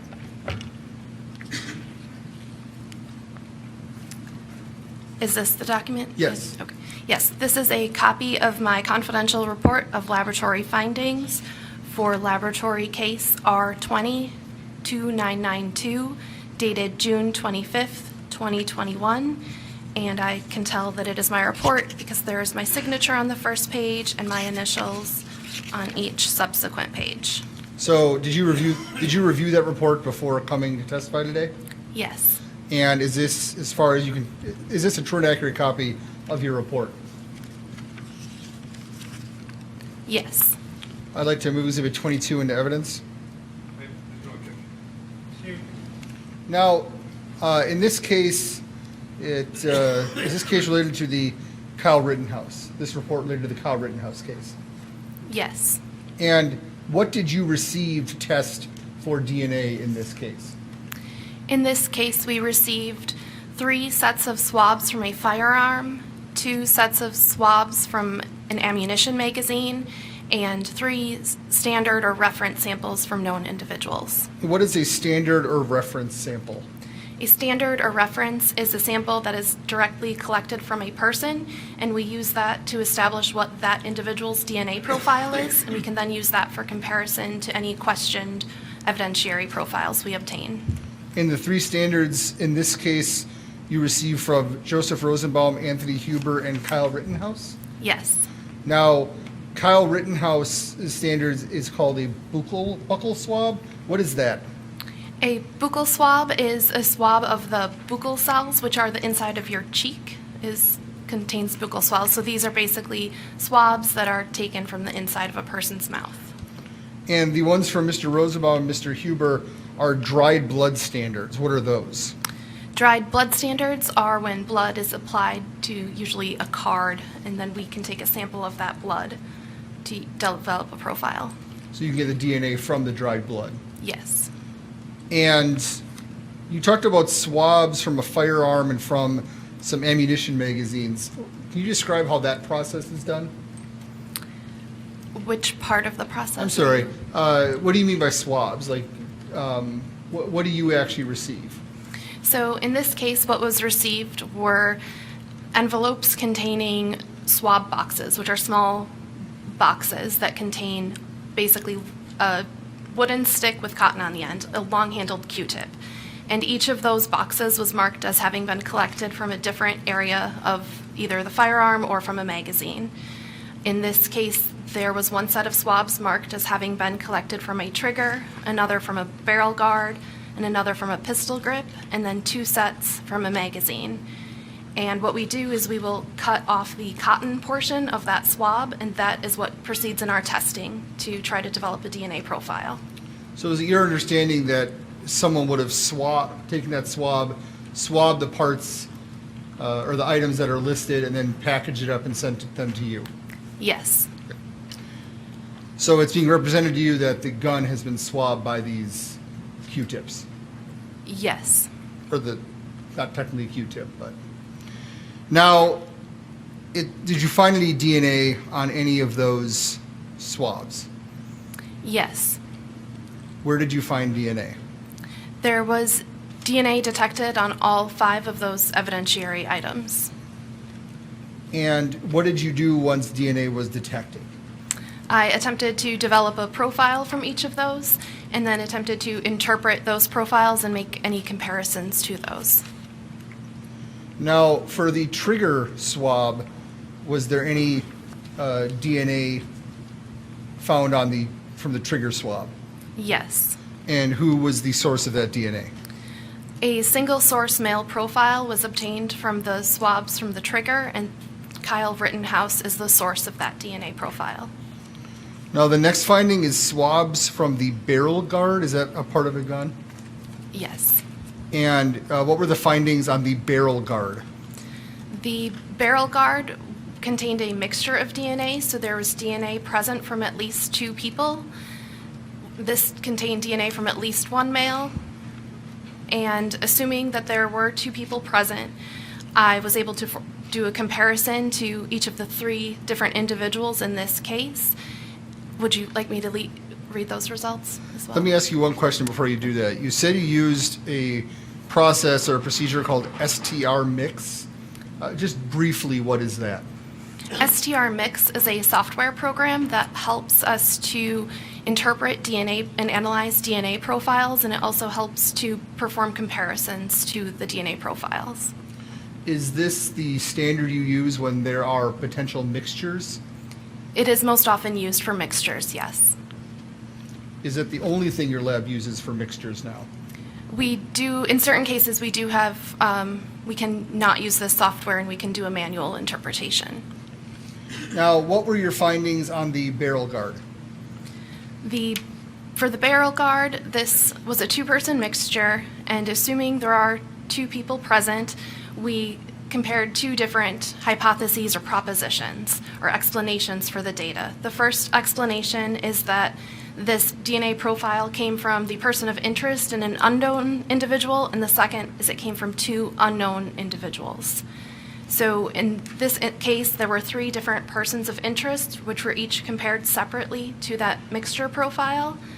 There was strong support for exclusion for Joseph D. Rosenbaum. It is at least 70,000 times more likely to observe the DNA profile if it is a mixture from 2 unknown individuals than it is a mixture resulting from Joseph Rosenbaum and an unknown individual. There is very strong support for exclusion for Anthony M. Huber in this mixture. It is at least 2 billion times more likely to observe this DNA profile if it is a mixture resulting from 2 unknown individuals than Anthony M. Huber and another unknown individual. And there is very strong support for inclusion for Kyle H. Rittenhouse. It is at least 1 quadrillion times more likely to observe this DNA profile if it is a mixture resulting from Kyle Rittenhouse and an unknown individual than if it is a mixture resulting from 2 unknown individuals. So am I understanding that there's strong support to exclude Joseph Rosenbaum and Anthony Huber on that DNA analysis, but very strong support to include Kyle Rittenhouse? Yes. Now, were the next item is the swabs from the pistol grip. What were the results from that? Was that also with the STR mix? This was also a 2-person mixture, including at least 1 male, and it was also interpreted using the StarMix software. So what were the findings on that item? Because this was a 2-person mixture, our possible explanations are the same. We have either the person of interest in an unknown or 2 unknown individuals. And for the pistol grip, there is strong support for exclusion for Joseph D. Rosenbaum. It is at least 657,000 times more likely to observe this profile if it is a mixture resulting from 2 unknown individuals than if it is a mixture resulting from Joseph D. Rosenbaum and another unknown individual. There is strong support for exclusion for Anthony M. Huber. It is at least 13,000 times more likely to observe this profile if it is a mixture from 2 unknown individuals than if it is a mixture from Anthony M. Huber and another unknown individual. And there is very strong support for inclusion for Kyle H. Rittenhouse. It is at least 1 quadrillion times more likely to observe this DNA profile if it is a mixture resulting from Kyle Rittenhouse and an unknown than if it is a mixture from 2 unknown individuals. Is it fair to say that's essentially the same findings as the swabs from the barrel guard, but the numbers and the likelihoods are different? They are similar conclusions, yes. Now, the next item is the magazine swabs. What were your findings from the magazine swabs? There were 2 sets of magazine swabs submitted in this case. The first set was a low-level 2-person mixture that contained DNA from at least 1 male. And this was also interpreted with star mix. And what were the results? There is moderate support for exclusion for Joseph D. Rosenbaum. It is at least 2,670 times more likely to observe this DNA profile if it is a mixture from 2 unknown individuals than if it is a mixture from Joseph D. Rosenbaum and an unknown individual. The conclusion was uninformative for Anthony M. Huber. The statistical value generated for his comparison has been seen for both individuals known to be included in a mixture and known not to be included. So our laboratory will not make a conclusion in this statistical range. There is very strong support for inclusion for Kyle H. Rittenhouse. It is at least 1 quadrillion times more likely to observe this DNA profile if it is a mixture resulting from Kyle Rittenhouse and an unknown than if it is a mixture resulting from 2 unknown individuals. Now, so in terms of Mr. Huber, you cannot either exclude or include him.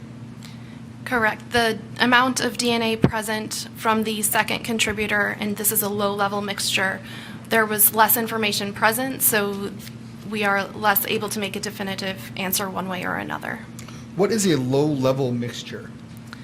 Low level just means that there isn't much DNA present, or not our ideal amount of DNA for performing an interpretation. So there is less DNA than a full profile from all of the contributors to the mixture. Does there have to be a certain amount or a certain quality of DNA present in order for your laboratory to continue with testing? We have a threshold where, so we count I mentioned earlier, we count how much DNA is in a sample, and we have a threshold where we have determined we may get results. Anything below that does not continue in our laboratory process. But as far as once results are generated, we will see if we can make comparisons. Sometimes there isn't enough data to make comparisons. Now, the last item here is the second set of magazine swabs. What were the findings there? This was also a low-level 2-person mixture with at least 1 male present, and this was also interpreted using the StarMix software. And again, what were the findings?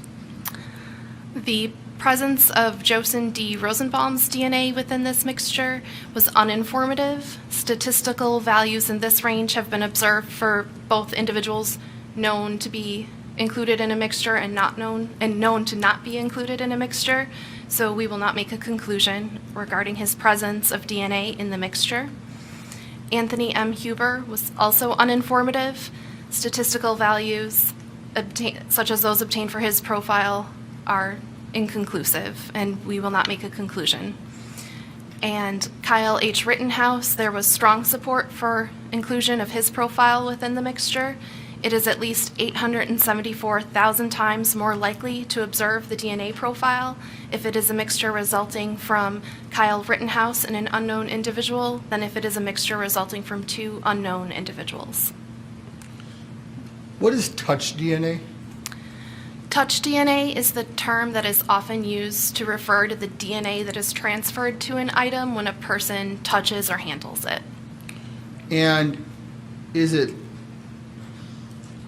more or less likely to transfer DNA in a touch DNA situation than, say, if bleeding onto an item? Body fluids are a definite good source of DNA. Touch DNA will vary greatly in the amount of DNA contained in the resulting sample. It will vary based on how long the object was handled, how much friction or pressure was involved, how recently that individual had washed their hands, if they had touched their face prior to touching the item. There are quite a number of factors. So touch DNA has much more variance in the quality of DNA obtained. So, assuming your hand is not bleeding or doesn't have any sort of other bodily fluid on it, what kind of cells would you be expecting to find if it's touch DNA? from where in the body or what fluids in the body?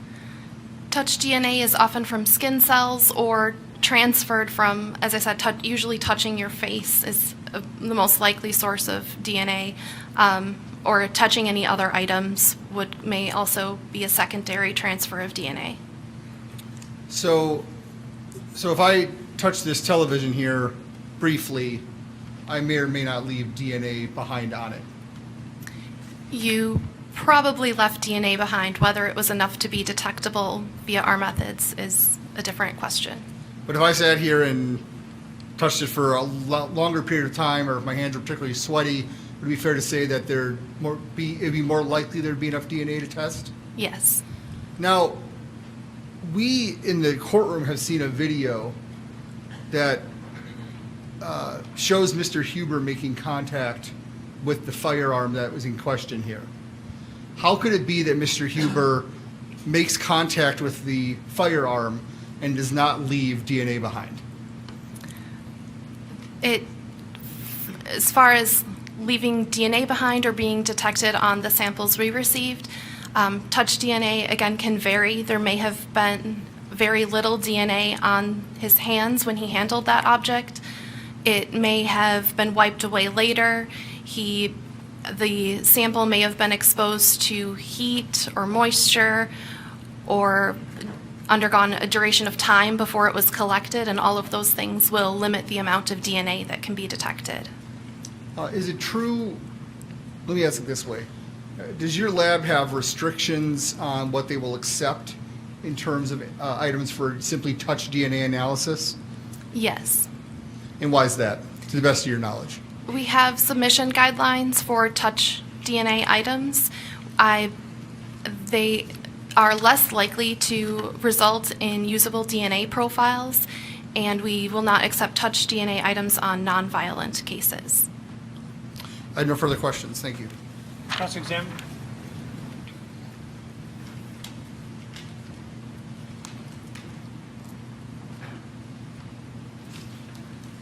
Can I ask you, Ms. Rasmussen, when you get a sample to be tested, who tells you what area, in this case, so there's a firearm, right? You test? The DNA unit did not receive the firearm itself in this case. What did you receive?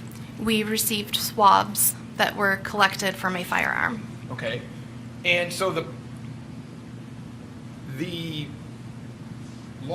when law enforcement sends those to you, they tell you this swab was taken from this area of the firearm or this area of the firearm, and we'd like you to test it. Is that right? Yes. Okay. Would you agree that you never got a swab from the barrel of that gun? The barrel guard was the closest, to my knowledge, that was obtained from the barrel of the gun. Do you know what a barrel guard is? I do not. Okay.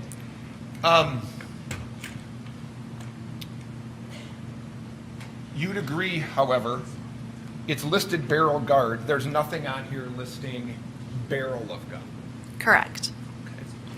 So if, for example, Joseph Rosenbaum touched the barrel of that gun, we'll never know that, right? I have no way of determining it. Because it wasn't sent to you for analysis, right? Yes.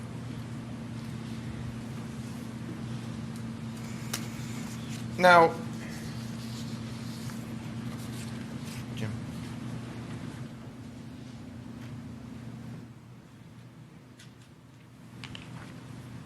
Mr. Rasmussen, I'm going to show you what has been marked exhibits 45 and 46 for identification. I just would like if you can tell me what you see in those exhibits.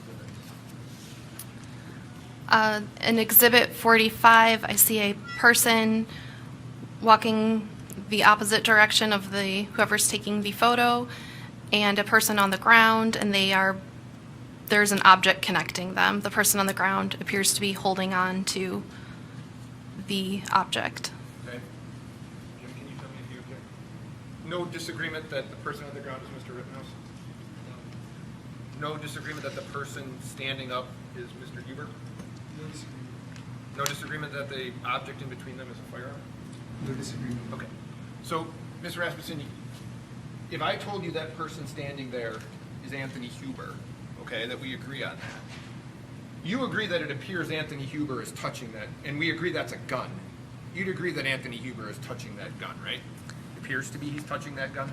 It appears to be. Okay. Now, in the areas, so the fact there's no DNA present in the areas you were asked to look at doesn't mean that the person didn't actually touch the firearm. We see it, right? Correct. Okay. The DNA, yep, correct. Okay. Can you do the other one, please?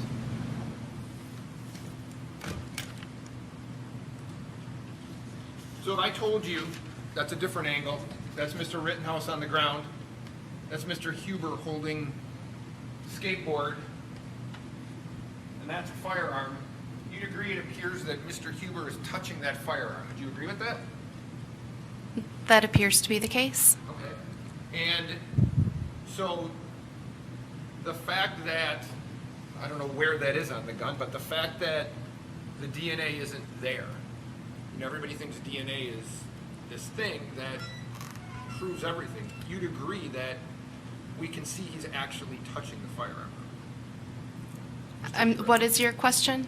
Well, the fact that it's not present, and I don't know where on the gun that is, but the fact that DNA is not present in any of the areas of the firearm for Mr. Huber doesn't mean that he didn't actually touch it. Correct. Whether DNA was detected from an individual or not does not mean that they did not touch that item. And I think you said, and tell me if I have this right, the shorter amount of time someone touches something, the less likely there'll be DNA which you can compare or find. Yes, the less an item is handled, the less I would expect there to be an opportunity for DNA to transfer.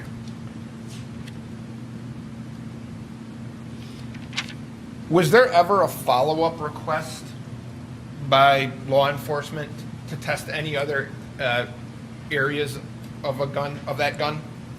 Not to my knowledge. That may not have gone directly to me, though it may have been to someone else at the crime laboratory.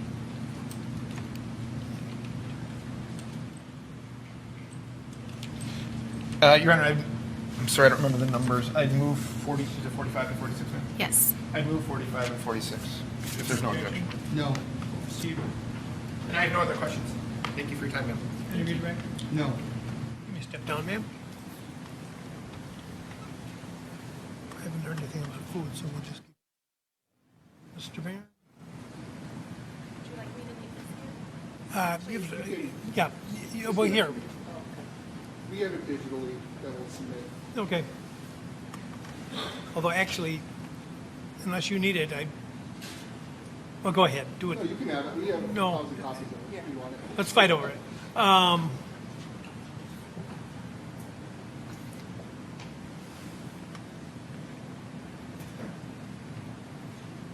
Shall we continue? Jim? Please. Okay. This name called Susan Hughes, this name?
What was that?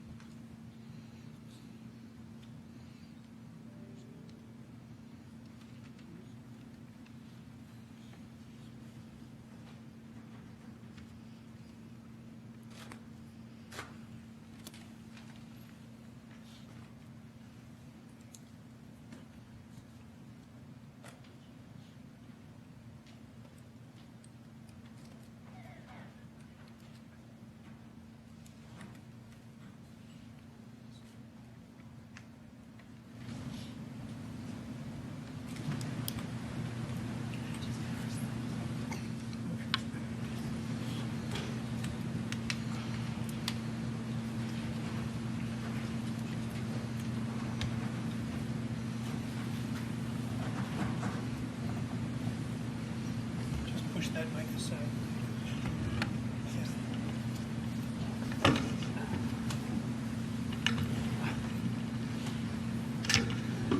Raise your right hand, please. Do you solemnly swear the testimony you're about to give in this matter be the truth, the whole truth, and nothing but the truth, so help you God? Yes.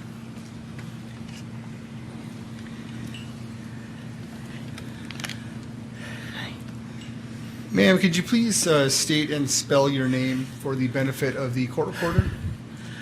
Susan Hughes, Hughes. Ms. Hughes, did you know Anthony Huber? Yes, How did you know him? I am his great aunt. And His grandmother was my oldest sister. and how did you come to know Anthony? Well, my niece is his mother. So, did you know him from when he was a child? Yes. And would you have considered yourself close to Mr. Huber? Yeah, even when he was a child, we had kind of a special connection. But I was born in Kenosha. I moved away, came back in 2011, and from that time, we became even closer. Now, you said you had a special connection. What do you mean by that? He was a redhead. I used to be a redhead. He was, his immediate family, they were all blondes. So he kind of gravitated to me at family gatherings and things, even though when he was a child, I really only saw him, holidays and when I visited Kenosha, so, 4 or 5 times a year. But even then, he would gravitate towards me because I could talk to him about things he was interested in. I mean, we shared interest in art and music and computers, Star Wars, things that little boys like to talk about. So, you said you would see him in Kenosha. Did Anthony grow up in Kenosha? Yes, he was born here and went to school here. Do you know if you know any schools he attended here? Well, he's in the Southport neighborhood, so I think he went there perhaps. I know he was at St. Mark's for a while. And I don't know, those kids go to Lance maybe for middle school? I'm not sure. Norm. I was living in Madison, so I wasn't real connected to what schools he was going to. So in 2011, you said you moved back to the Kenosha area, Yes. and you said you became more close. What do you mean by that? Well, from that point, I moved back because I had health issues, and both of my sisters did. So I was seeing his grandmother quite frequently, and Anthony was very close to his grandmother. So, I would see him sometimes, once or twice a week. He would call her frequently. She moved in with me actually in 2013, and from that point, we saw Anthony even more. He frequently needed rides to jobs and things, and when she wasn't able to take him, I would take him. And about how old would Anthony be in this time period? Well, when I moved Teenager, back, adult? I think he was like 17, maybe, when I moved back here. And even back then, did you ever know Anthony Huber to use a skateboard? Always, always. The skateboard, I must confess, was kind of an annoyance to me because he would, when I first moved back here in 2011, we had a family gathering. We had a dinner in the winter, and I lived close to Penoyer Park. And Anthony arrived in a car. There was a foot of snow on the ground. He walked into my house with a skateboard and was going to, skate on my laminated floors. And I said, "You can't skate in the house, and where are you going to skate anyway? Because there's snow on the ground." And he, picked up his skateboard. He went out and he found a place to skate in the snow. I mean, he always, even shortly before he died, when I would take him somewhere, he would know I was picking him up in a car. He was going to go home in a car. He would still have the skateboard in case there was a chance, there was an interesting parking lot somewhere, and he could go out and skate. To the best of your knowledge, was that his main mode of transportation if he wasn't getting rides from Yes. you or someone else? Yes, he skated sometimes to jobs if I wasn't available to take him there, or one of his friends. He would skate home frequently, quite long distances. Some of the temp jobs that he had were out by Jelly Belly and out by I-94, and if people don't know where that is. Anton's, that's like Cooper Road or something. And so miles he would go on a skateboard. And was this a hobby of his? Would he compete in skateboarding events to the extent you know? That I don't know. I was a sometimes supporter of his habit. Okay. So, he would talk to me a lot about it. He would send me videos and things, but I really didn't follow whether he was competing. I know when he was younger, meaning 18, 19, he was actively looking for sponsors and things. That was something he was interested in, but that never materialized. No, were you finished? I'm sorry.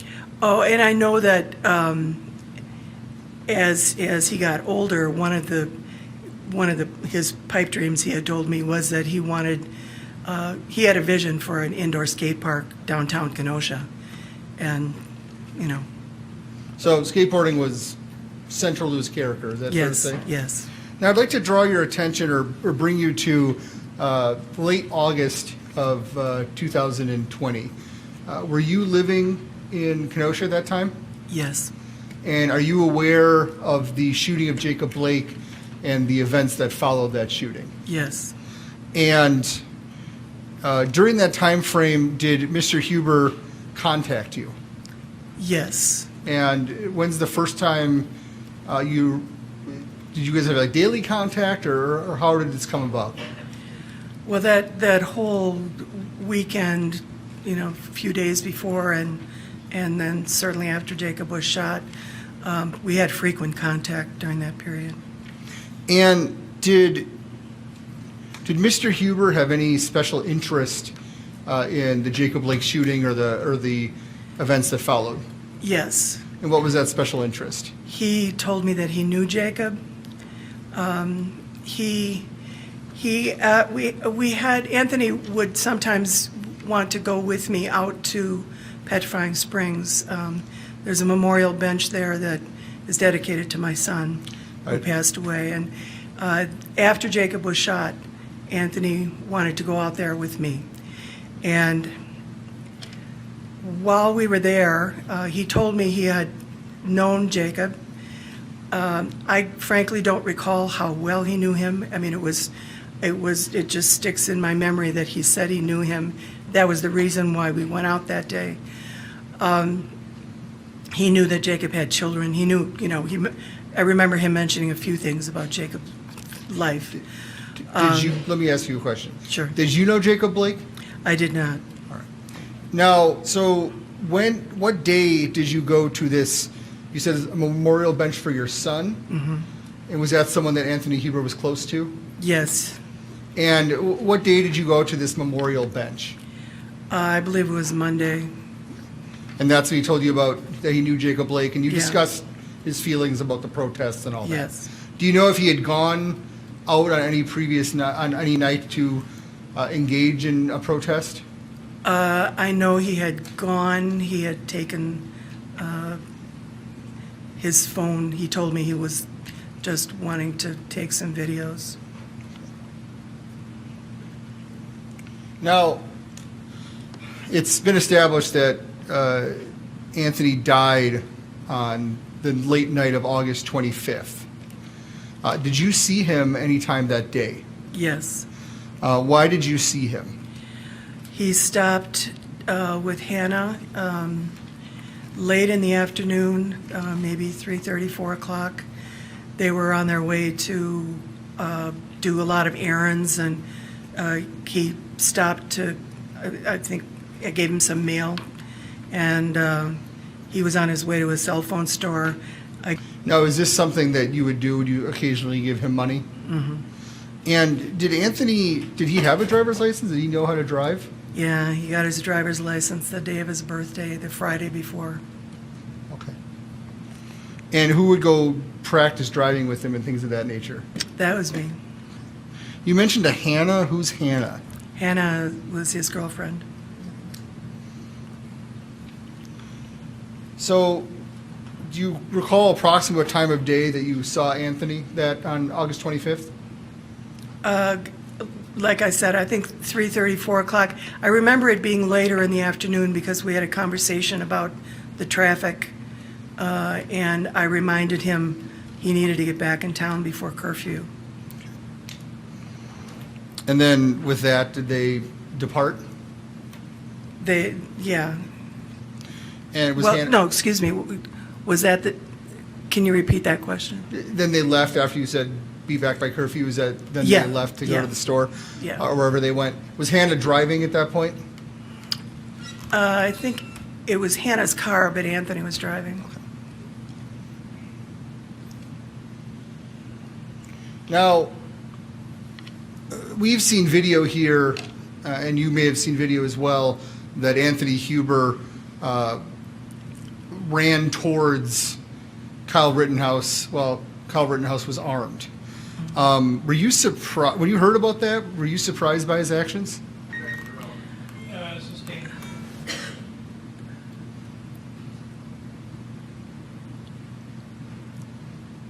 Had you ever seen Anthony Huber run towards danger? Yes. Sustained. As to which ground? Both.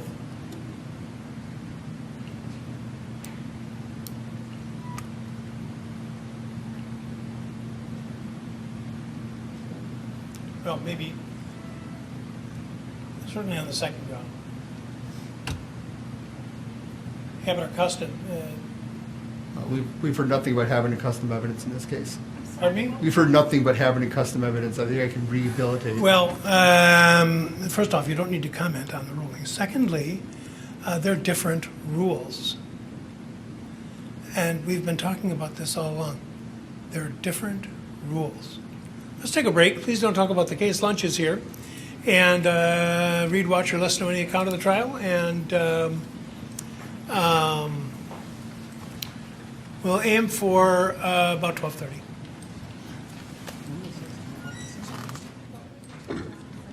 Pardon me?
What do you want to say, Mr. Kraus? Judge.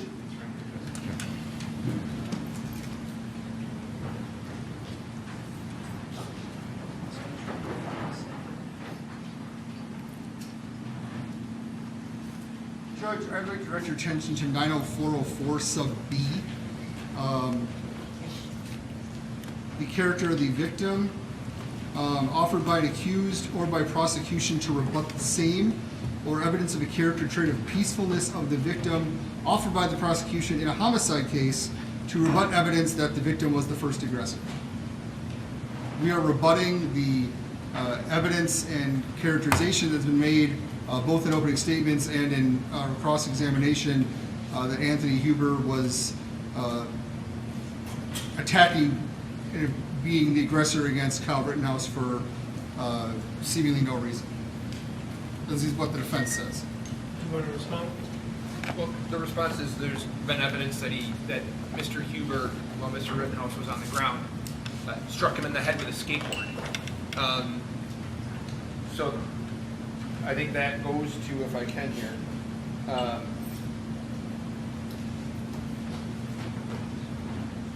I don't know if that rebuts evidence that the victim was the aggressor when it's really just a fact on video that in fact he did strike him in the head with a skateboard prior to being, and then grabbed his weapon prior to being shot. So I guess the court has to make a determination whether or not the evidence that's been put into the record up to this point would support the idea that we're just saying watch the video, which clearly shows what Mr. Huber had done to, I think it goes, Mr. Rosenbaum was, I think the question is, we've alleged that he's the aggressor here. Mr. Huber, his acts speak for themselves in terms of what he did. So you're going to that Anthony Huber was not the aggressor? I'm saying that the evidence shows that Anthony Huber swung a skateboard at the defendant's head. Then he hit him in the back of the head with a skateboard while he was lying on the ground. Then he grabbed his firearm. That's what I'm alleging. I guess what I'm struggling with. Oh, did you want to say something? Yes, that's precisely what we have in this. I'm sorry, I didn't hear you. This is precisely why this rule is here. They are alleging that Anthony Huber attempted to strike Kyle Rittenhouse with a skateboard, missed, and then came and we would say did not strike him with the skateboard, perhaps attempted to strike, but came at him with the skateboard and grabbed the weapon. They are calling him the first aggressor, although now they're apparently not. So we can rebut that evidence, and our theory, as we've laid out, is that these people were going to stop an active shooter, that they were provoked by Kyle Rittenhouse, by his actions with Mr. Rosenbaum, that his actions there were of such provocation as they believed he was an active shooter, he was a danger to all of them. The state frankly believes that Mr. Huber is a hero, and that we can present evidence of conduct to rebut this claim that he is aggressively pursuing Kyle Rittenhouse with no basis, which is exactly what they're saying. Mr. Trofsky just laid out the evidence that they have called Mr. Huber the first aggressor against Mr. Rittenhouse. Okay. We can rebut that. Okay. With respect to Mr. Rosenbaum, the defense has definitely suggested and presented evidence that Mr. Rosenbaum was a turbulent personality and was acting in an aggressive manner, and that is certainly a pertinent trait of character in terms of the question as to who was the first aggressor in the incident between them. I didn't hear a similar attack on Mr. Huber, as I think Mr. Sharafi has just stated. What the defense has offered with respect to Mr. Sharafi is direct evidence that Mr. Huber did actions that the jury actually has the unique benefit in this case that we wouldn't see in 1 in 100 cases, or even that, where they can actually see the action. So the evidence that you're offering now is character type evidence, which is really not directly rebutting the physical acts which the jury has been able to observe, as opposed to the case of the Rosenbaum evidence, where they've not seen the act and there was evidence introduced as to turbulent character. So it's rebuttive. Is that a word, rebuttive? I don't believe so. Well, let's call it rebuttalistic. As to the... I think that's twice now a word. but you know what I'm going to do? I'm going to think about it during the break. and read what Judge Weinstein and other commentators have to say, and then it's an interesting point. But my initial suspicion is that this doesn't rebut with the acts which the jury is able to see, because and the statute makes reference to and offered by the prosecution. Where is it here? Offered by the prosecution in a homicide case to rebut evidence that the victim was the first aggressor. That's precisely what they presented. If they want to stipulate that Mr. Huber was not the first aggressor in terms of his interaction with Mr. Rittenhouse, I think we'll gladly accept that stipulation. What did they show? What has the defense offered? In the opening, In argument or in either an argument here during the case or an opening or in the evidence, what did they offer on the subject of aggression by Mr. Huber other than the act with respect to the skateboard and any effort he may have made to de-weaponize the accused? In terms, all we know, and I can be corrected if I'm wrong, the only interaction that I'm aware of between Mr. Huber and Mr. Rittenhouse that night, there may be some pictures where they're sort of seen in close proximity, but the only interaction that I'm aware of between the two is you see Mr. Huber, I believe this was an opening, sort of focuses attention on Mr. Rittenhouse, begin running that way. He either swings and loses his grip on the skateboard or throws the skateboard at Mr. Rittenhouse. It goes to the other side of the road. He then goes and retrieves the skateboard and then goes back towards Mr. Rittenhouse. So I don't see how that is not the defense calling him the first aggressor. It doesn't have to go back all through the night like they've been allowed to do with Mr. Rosenbaum. They are saying, unless they are agreeing that Mr. Rittenhouse was the first aggressor, they are saying he was the first aggressor by throwing a skateboard at him and trying to hit him with a skateboard. Okay. So we can rebut that. According to the statute. It's plain language in the statute. Well, I'm gonna see what the commentaries say. We'll take a look. Why don't you come back about 12:25 if you can? Oh, all right, 12:30. 12:30. Aren't you a light eater like me? Judge, do you mind if I take this out of your courtroom? You may take it, yeah, as long as you promise to return it. Well, of course. We're gonna 12:30. That's real time. Okay. Yeah, you got it. So you got about 33, isn't it? All right.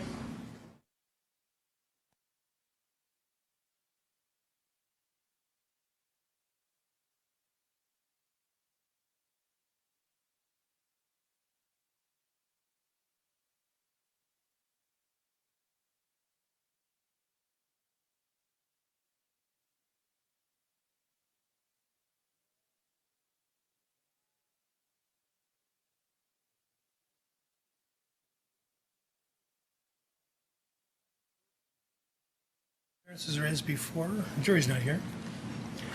And I did, well, does anybody want to speak further on this? I just wanted to let the court know what we're getting into. Mr. Mayor's not here. Do you want to wait or? No, he's given me permission to drive the Okay, car. all right, go ahead. So just so the court knows where we're going, and it may or may not impact the ruling, we're going to be talking about a specific incident when Mr. Huber was a child in which he ran to try to help stop an explosion at a family gathering. That's what we're getting into. And it's not a general, he was a good guy kind of thing. It's a specific act to rebut that Anthony Huber was going to attack Kyle Rittenhouse. We see it more as he was going to try and save people from Kyle Rittenhouse. That's our basis, and I just want you to know where we're going. Legally, I think that's permitted. Okay, defense? Excuse me, Judge. I would argue that's not a character trait for peacefulness, first of all. But if it comes in, then I'm going to ask the court